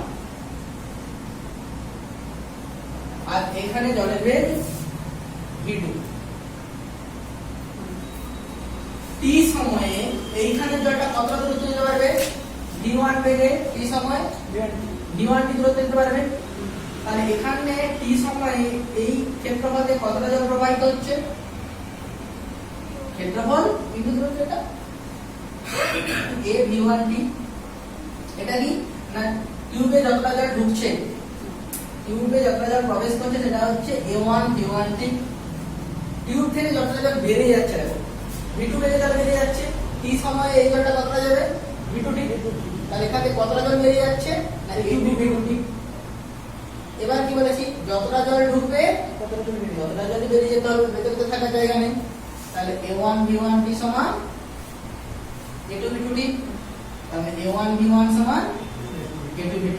তাহলে বলো a1 যদি বড় হয়, a1 তো বড় এটা হচ্ছে, তাহলে কি বড় v1 না v2? তাহলে হচ্ছে A1 v2 বড় হতে হবে। দেখো a1 into v1 সমান a2 into v2, তার মানে ab সমান ধ্রুবক, তার মানে a ভ্যারিজাস 1/b বা b ভ্যারিজাস 1/b। যার ক্ষেত্রফল বেশি সেখানে বেগ কম, এখানে আস্তে আস্তে বেড়ে যাবে। ওইখান থেকে একটা পাইপে ধরে জল যাচ্ছে, তার মুখটা চেপে দিলে অনেকটা দূর যাচ্ছে, কারণ কি বেগ বেড়ে যাবে, স্পিডে যায়, ক্ষেত্রফল কমছে বেগ বেড়ে যাবে। তো এই গাছে জল যাওয়ার সময় না মুখটা চেপে দিলে অনেক দূর যাবে, বলতেই যাচ্ছিল ক্ষেত্রফল কমে গেলে বেগ বেড়ে যাবে। একদম বড় পাইপের মুখে যায় না। বড় পাইপে পুরো টিফিন বেশি করে যায় না। হ্যাঁ সেখানে সাফিসিয়েন্ট কমবে না, কি আছে ওই জন্য এবার আমরা খুব একটা ইম্পর্টেন্ট জিনিস করতে চলেছি, সেটা হচ্ছে বার্নৌলির স্কেল, বার্নৌলির উপপাদ্য। পড়েছো লাইনে পড়েছো তাই তো? বলো দেখি কার মনে আছে, প্রথমে মনে করে বলছি মনে করো বার্নৌলির উপপাদ্য কি ছিল? কোন তরলের মধ্য দিয়ে ধারারেখ প্রবাহ হলে তার একক আয়তনের স্থিতিশক্তি, গতিশক্তি, চাপ শক্তির সমষ্টি। তাহলে কোন নলের ভেতর দিয়ে কোন অসংলগ্ন পরিবাহী হতে হবে, নন কম্প্রেসিভ ফ্লুইড যেতে হবে এবং স্ট্রিমলাইন মোশন হতে হবে, ধারারেখ প্রবাহ হতে হবে। তাহলে তখন আমাদের একক আয়তনের স্থিতিশক্তি, গতিশক্তি, চাপ শক্তি ধ্রুবক। তাই তিনটে সম্বন্ধে একটু আগে জানি। ধরো জল যাচ্ছে,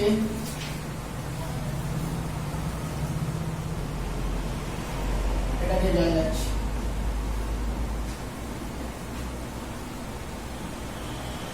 একক আয়তন নিয়ে নিয়েছে, এখানে একটা ইউনিট ভলিউম নিয়ে নিয়েছে। তার স্থিতিশক্তি কি করে বের করবে, গতিশক্তি কি করে বের করবে? দেখো স্থিতিশক্তি বের করার জন্য আমরা কি জানি mgh। ধরো এই যে অংশটা, এই অংশটা আমাদের রেফারেন্স থেকে ভূমি থেকে ধরলাম এই উচ্চতায় আছে, এটা ভূমি, তাহলে ওর স্থিতিশক্তি কত হবে? এটা ভর যদি m হয় স্থিতিশক্তি, তাহলে ওইটুকু অংশের জলটার ভর যদি m হয় mgh, তাহলে স্থিতিশক্তি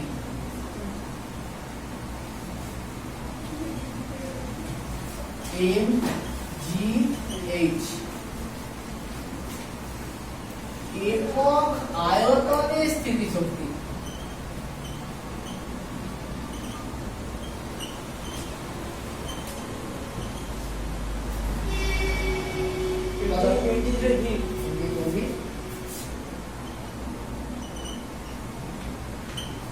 m by v সমান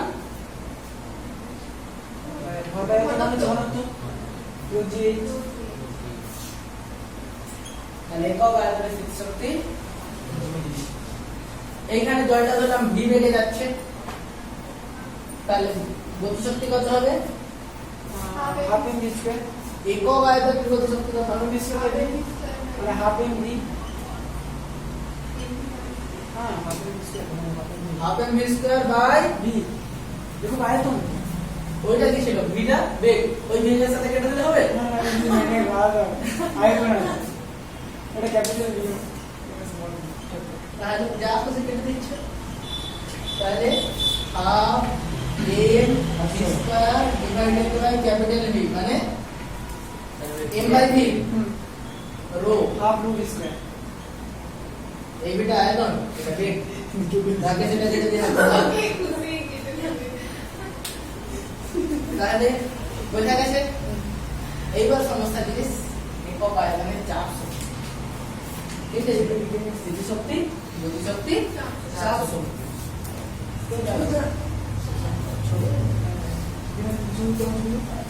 কিছু নেই, চলো আবার এটার হাইট h, এটা ছিল ছোট। আচ্ছা নিচে আসছে,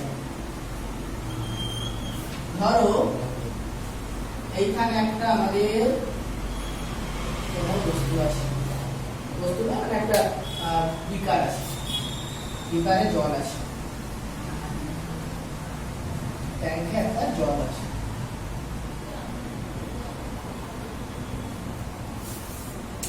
ধরলাম এই জায়গাটা একটা ছিদ্র করা আছে,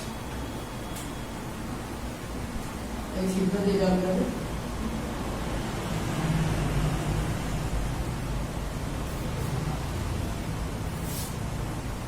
এই জায়গায় তুমি ধরো এখানে একটা পি প্রেসার অ্যাপ্লাই করছো, এখানে একটা পিস্টন আছে, সেই পিস্টনে তুমি পি প্রেসার অ্যাপ্লাই করেছো, তাহলে এর যদি কনস্ট্যান্ট ক্ষেত্রফল a হয়, এইখানে কতটা বল পড়ছে, a ক্ষেত্রফলে p চাপ দিয়েছো, কতটা বল পড়ছে, p/a, p সমান F/a, f সমান PA, তাহলে এখানে যে ফোর্সটা পড়ছে এটা হচ্ছে প্রেসার ইনটু এরিয়া। এবার ধরো তুমি এটাকে ঠেলে, ওই ফোর্স দিয়ে ঠেলে পিস্টনটাকে এখানে নিয়ে যেতে, তাহলে এখানে কতটা জল সরে এলো, মানে কতটা ডিসটেন্স সরে এলো, ধরলাম x দূরত্ব চলে এসেছে, কতটা বল অ্যাপ্লাই করেছিলে, PA, সরেছে কত, X, x, কার্য কত হবে, বল ইনটু সরণ, তাহলে কার্য Fx of A, f into x, PA x। তুমি এখানে একটা প্রেসার অ্যাপ্লাই করেছিলে, প্রেসার অ্যাপ্লাই করা মানে ফোর্স পড়েছে, সেই ফোর্সটা যদি পিস্টনটা এখান থেকে এখানে সরে x ডিসটেন্স চলে এসেছে, তাহলে কৃতকার্য কত হবে, বল ইনটু সরণ, বল কত PA, সরণ x, তাহলে কৃতকার্য হচ্ছে Fx, PAx। এই পরিমাণ কৃতকার্য হচ্ছে এখান থেকে এখানে আনবে পিস্টনটাকে, তাহলে এখানে কার্য করেছে, এখানে শক্তি জেনারেশন দিতে হবে, তাহলে এই যে চাপের জন্য কতটা শক্তি পেলে, Px minus P, শক্তি, শক্তি যেটা পেয়েছি যতটা কার্য করেছে ততই শক্তি। এখানে কতটা আয়তনের জলকে সরিয়েছে, ভলিউম যদি বলো, প্রস্থচ্ছেদের ক্ষেত্রফল x, তাহলে এই আয়তনের শক্তি, এটা একক আয়তনের শক্তি কত হবে, px/a, V by A,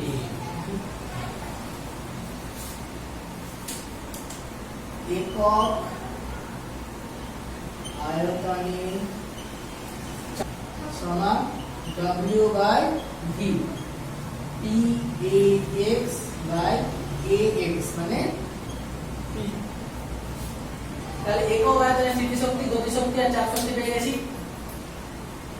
Bangladesh এর কি বলেছে, এটা দিব তিনটে সমষ্টি, সমষ্টি করে দাও, ধ্রুবক করে দাও, কি আছে সবগুলো যোগ করে দাও, এই হয়ে যাবে। তার মানে আমরা এখন যেটা দেখতে পাচ্ছি,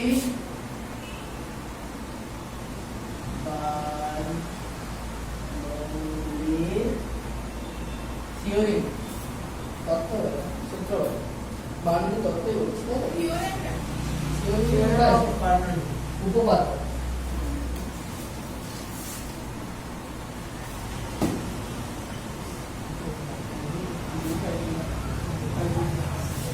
কি না, একক আয়তনের স্থিতিশক্তি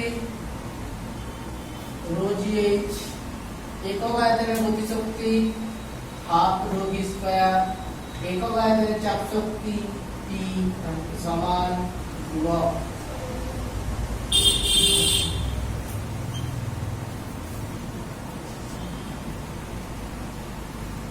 দেখো আমরা যদি এটাকে রো জি দিয়ে ভাগ করে দিই, রো কনস্ট্যান্ট, জিও কনস্ট্যান্ট, তাহলে রো আর জি দিয়ে ভাগ করে দিলে এই জায়গায় কি পাবো, এইচ, এই জায়গায় কি পাবো, v স্কয়ার বাই 2 রো কেটে যাবে g p by rho g সমান কনস্ট্যান্ট বাই রো g, সেটাও একটা কনস্ট্যান্ট।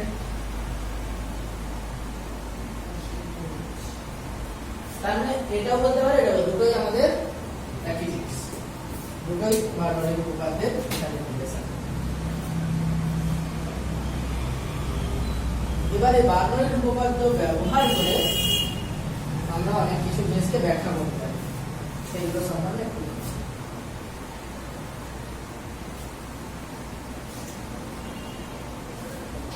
রুচিতে ভাগ করেছিল না, রোজিতে ভাগ করেছি।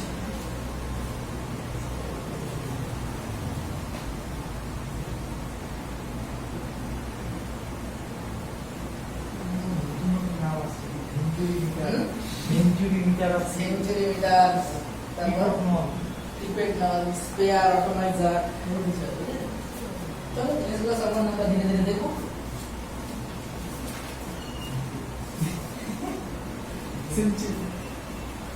ধরো এই একটা এই জিনিসটাকে যদি আমি বলি যে এই গভীরতায় একটা ছিদ্র আছে, সেটা থেকে কি বেগে জল যাবে।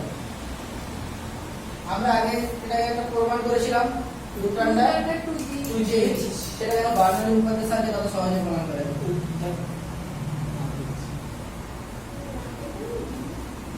এই হাইটটা যদি h হয়, এই জায়গায় জলটা দেখো উপর থেকে নামছে, এখান থেকে বেরিয়ে যাচ্ছে, তাহলে এই দুটো জায়গায় স্ট্রিম লাইন ফ্লো হবে, আস্তে আস্তে আস্তে বেরিয়ে যাচ্ছে। দেখো খুব বেশি স্পিডে বেরিয়ে গেলে বলতে পারবো না, আস্তে আস্তে যাচ্ছে। তাহলে এইখানে বার্নৌলির থিওরেম লাগাবো, এইখানে লাগাবো, এই দুটো যোগফল কি হয়ে যাবে? ধ্রুবক। কোনটা লাগাবো, উপরটা না নিচেরটা? নিচেরটা, ছোট ছোট নিচেরটাই হোক। ধরলাম এই হাইটটা আমাদের ক্যাপিটাল H, তাহলে এই পুরো হাইটটা কত হবে? সেই capital H plus small h। আমাদের যেটা প্রমাণ হবে v সমান root under 2g small h, তাই তো? উপর থেকে হাইটটা, এই প্রমাণটা আসতে হবে। চলো দেখা যাক।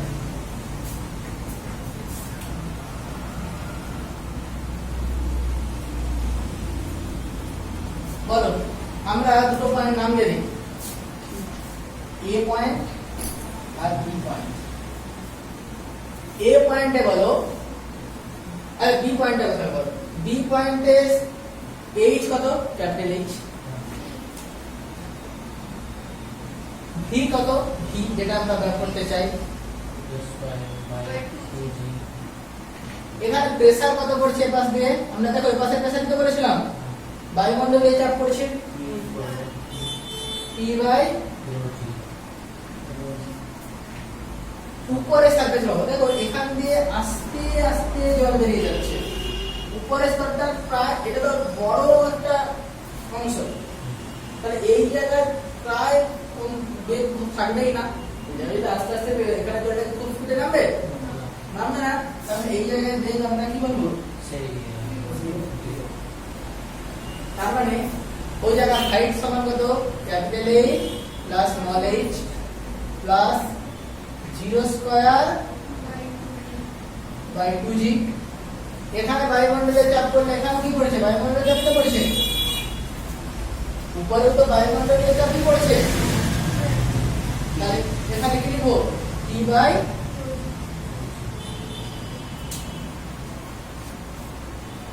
তাহলে P by rho g, P by rho g কেটে গেল, H কেটে গেল, v স্কয়ার বাই 2g সমান h plus 0 by 2g, 0 v square সমান 2h, v সমান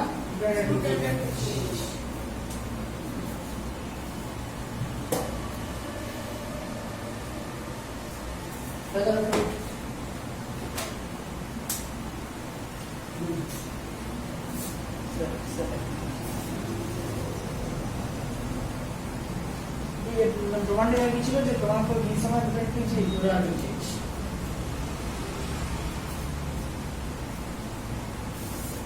যন্ত্রের নাম বলেছিল ভেঞ্চুরিমিটার। ভেঞ্চুরিমিটারের ব্যাপারে জানতে চাইছো তো ব্যাপারটা কি বলতে চাইছি? একটা সুন্দর নাম ভেঞ্চুরিমিটার।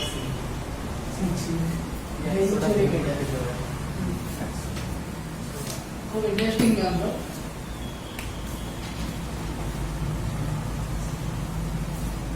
এখানটায় ভেঞ্চুরিমিটার যন্ত্রে একটা মোটা পাইপ আছে, তার সাথে একটা সরু পাইপ লাগানো আছে। আবার একটা ধরে মোটা আছে। এবার এই জায়গাটায় একটা ছিদ্র করে একটা কাঁচের টিউব লাগিয়ে দেওয়া আছে। এই জায়গায় একটা ছিদ্র করে একটা কাঁচের টিউব লাগিয়ে দেওয়া আছে।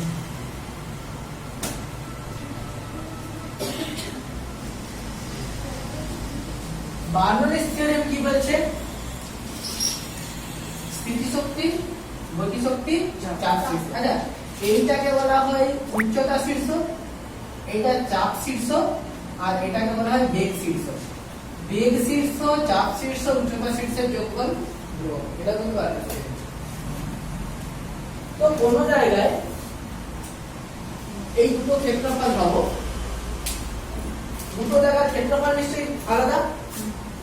এই জায়গার ক্ষেত্রফল আমরা যদি a1 বলি, এই জায়গার ক্ষেত্রফল যদি আমরা a2 বলি, আমরা দেখতেই পাচ্ছি a1 গ্রেটার দ্যান a2, তার মানে b1 লেস দ্যান b2। আগে বলেছি ab সমান কনস্ট্যান্ট। তার মানে এই জায়গায় যদি v1 থেকে ভ্যালু জল যায়, এই জায়গায় আলাদা রেখে যাবে v2 থেকে, তার দুটো জায়গা দিয়ে আলাদা আলাদা রেখে জল যায়। আমরা একটা রেফারেন্স ফ্রেম থেকে যদি হাইট দেখি, এটা আমাদের রেফারেন্স ফ্রেম। এই জায়গার হাইট h হলে এই জায়গার হাইটও h হবে। তাহলে দেখো দুটো জায়গার হাইট সেম, ভেলোসিটি আলাদা। দুটো জায়গার হাইট সেম, ভেলোসিটি আলাদা, তাহলে প্রেসার আলাদা হতে বাধ্য। কারণ এটা এটা এটা যোগ কনস্ট্যান্ট, বেগ শীর্ষ, চাপ শীর্ষের যোগফল কনস্ট্যান্ট, দুটো জায়গার হাইট সেম। এই পয়েন্টের হাইট সেম, জি তো সবারই সেম, রো সেম, কারণ একই জল যাচ্ছে, একই জায়গায় যাচ্ছে। ভি যদি আলাদা হয়, পি আলাদা হতে বাধ্য। যেখানে ভি বেশি সেখানে পি কম। একটা বেশি একটা কম হবে। তাহলে বলো এক নাম্বার জায়গায় প্রেসার কি হবে? বেগ। এক নাম্বার জায়গায় ক্ষেত্রফল বেশি, বেগ কম। বেগ কম মানে প্রেসার বেশি। প্রেসার বেশি মানে প্রেসার কি জেনারেট করা হয়? এইচ রোজি। মানে আমরা যদি দেখি যে এইখানে জল, এই যে টিউবটা দেখবে, এই টিউবে এখান থেকে যদি জল উঠে, এখানে একটু কম জায়গা পর্যন্ত জল উঠে। আমরা যদি এই হাইটটাকে h1 বলি আর এই হাইটটাকে h2 বলি, তাহলে p1 সমান কত হবে? h1 rho g।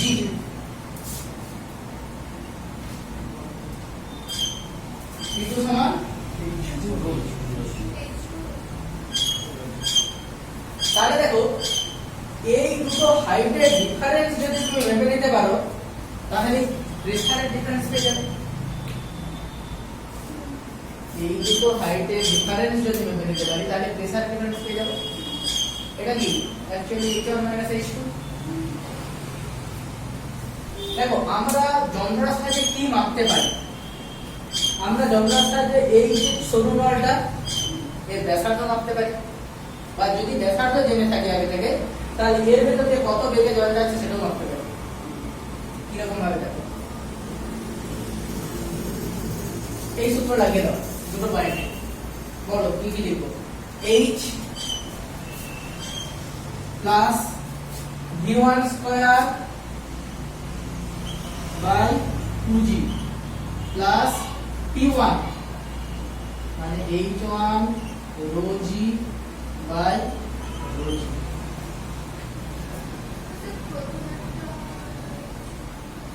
এটা ক্যাপিটাল H বলবে,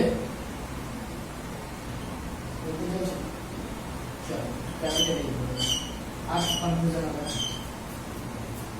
h plus v1 square by 2g p1 h p1 by rho g সমান কি হবে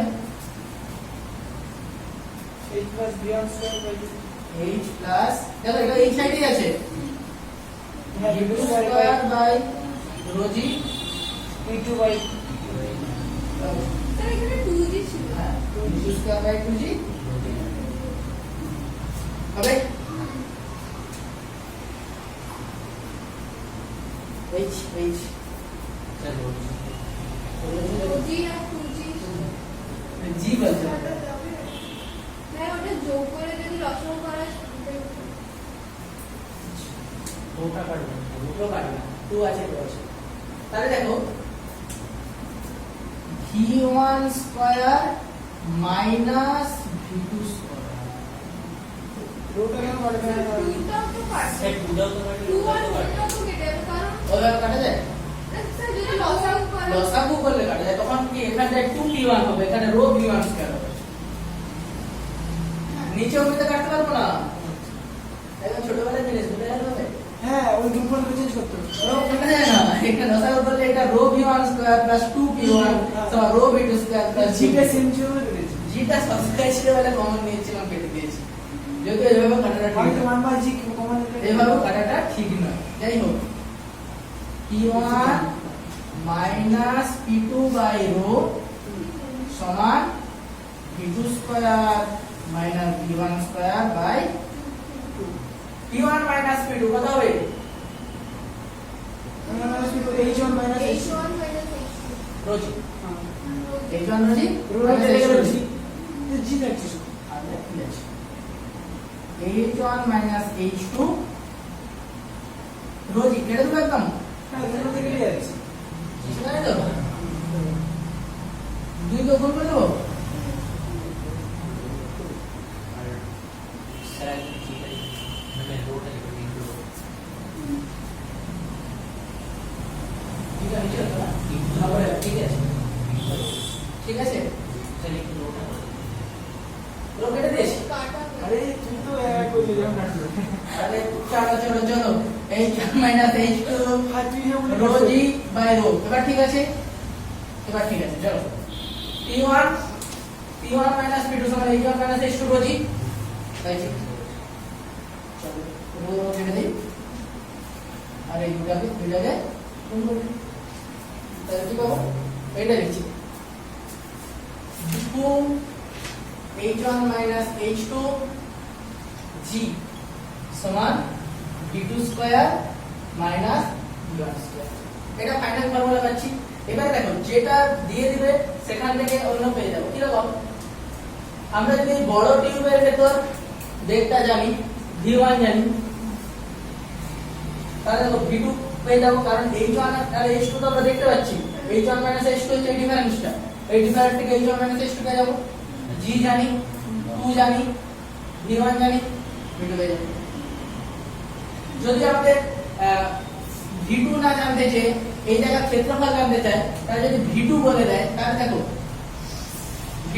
v2 বের করে নেব আর এখানে দেখো v1 a1 সমান v2 a2 v1 a1 তাহলে a1 করে দিবে v1 আর a1 করে দিলে v1 a1 সমান v2 a2 সেটা তো রিপ্লেস করে করতে পারি তাহলে প্রবলেম হবে এভাবে করতে পারি এই ম্যাট্রিক্স সাইজে তার মানে আমরা এর ভেতর দিয়ে কত বেগে জল যাচ্ছে সেটা করতে পারি বা এর ক্ষেত্রফল কত সেটা বের করে দিতে পারি এর ক্ষেত্রফল কি করব a2 v2 পেয়ে গেছো v2 a2 সমান v1 a1 এভাবে আমরা ক্যালকুলেশন করতে পারি আরেকটা তো যেটা বলছো পড়া আছে শর্টকাট নেই ওটা কি যেটা পড়া আর তো না ওটা সব ফোনটা বের করে ছবি তোলা সবে রিসিভ কর আর ডকুমেন্টস ধরো নদীতে জল যাচ্ছে তোমাকে বললো কত বেগে জল যাচ্ছে মেপে দাও তার জন্য একটা সুন্দর যন্ত্র ইউজ করা হয় যেটাকে বলা হয় পিভট নল ছোট্ট যন্ত্র কিছু নয় দুটো টিউব আছে দুটো টিউবকে যে ঢুকিয়ে দিলেই হবে জল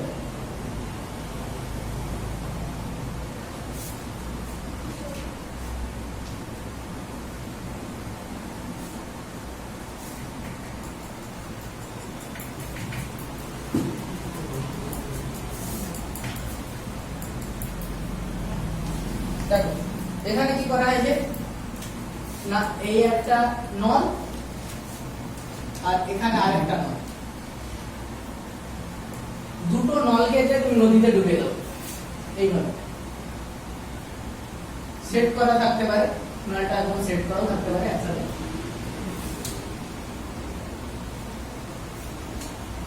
জল যাচ্ছে এবং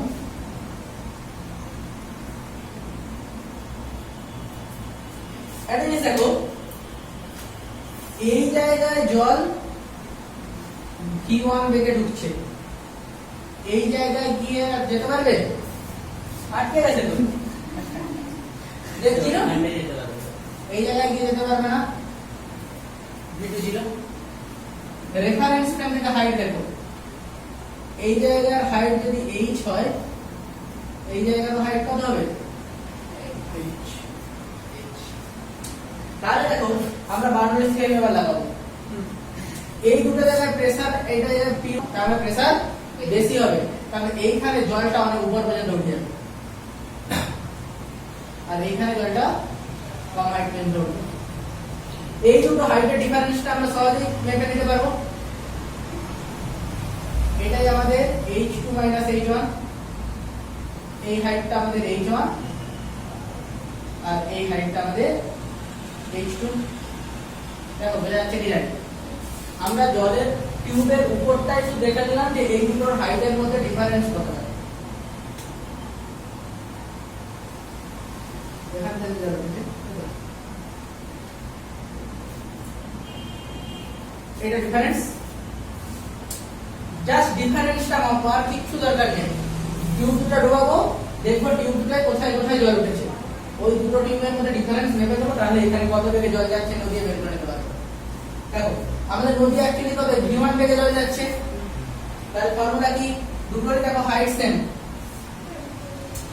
h plus V1 square by 2g plus P1 by rho g সমান h plus V2 square by 2g plus P2 by rho g। V2 কত? 0, h কেটে দিলাম, V2 0, V2 0, তাহলে আমরা অ্যাকচুয়ালি কত পাচ্ছি? V1 স্কয়ার বাই 2g সমান P2 minus P1 by rho g। P2 minus P1 মানে H2 minus H1 rho g by rho g কেটে যাবে, তাহলে দেখো V1 স্কয়ার কত পাচ্ছ? 2g H2 মাইনাস H1, নদীতে কত বেগে জল যাচ্ছে? Root under 2g H2 minus H1। Just height করতে হবে না, ডিফারেন্সটা পুরো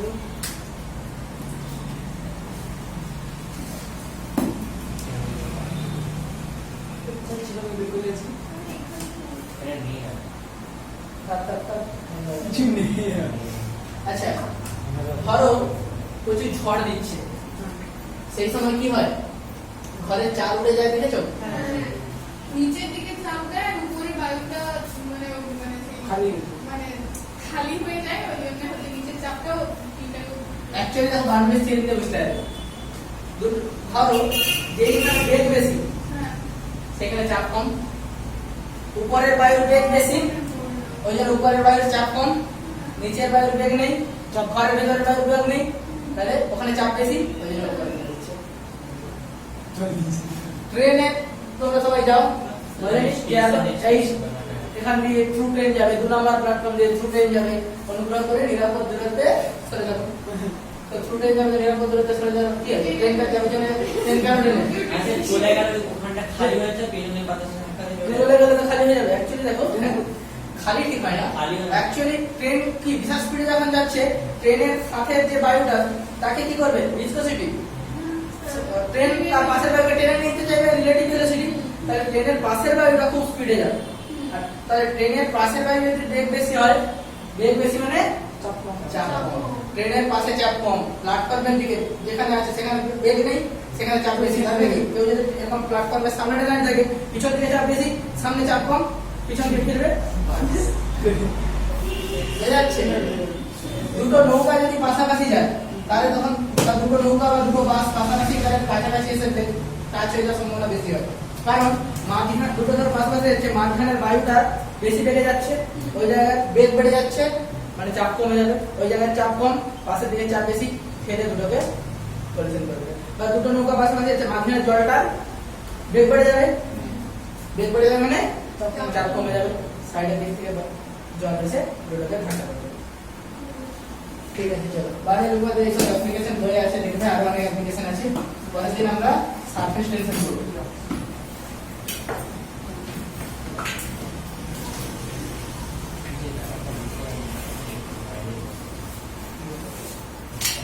ছয় নম্বর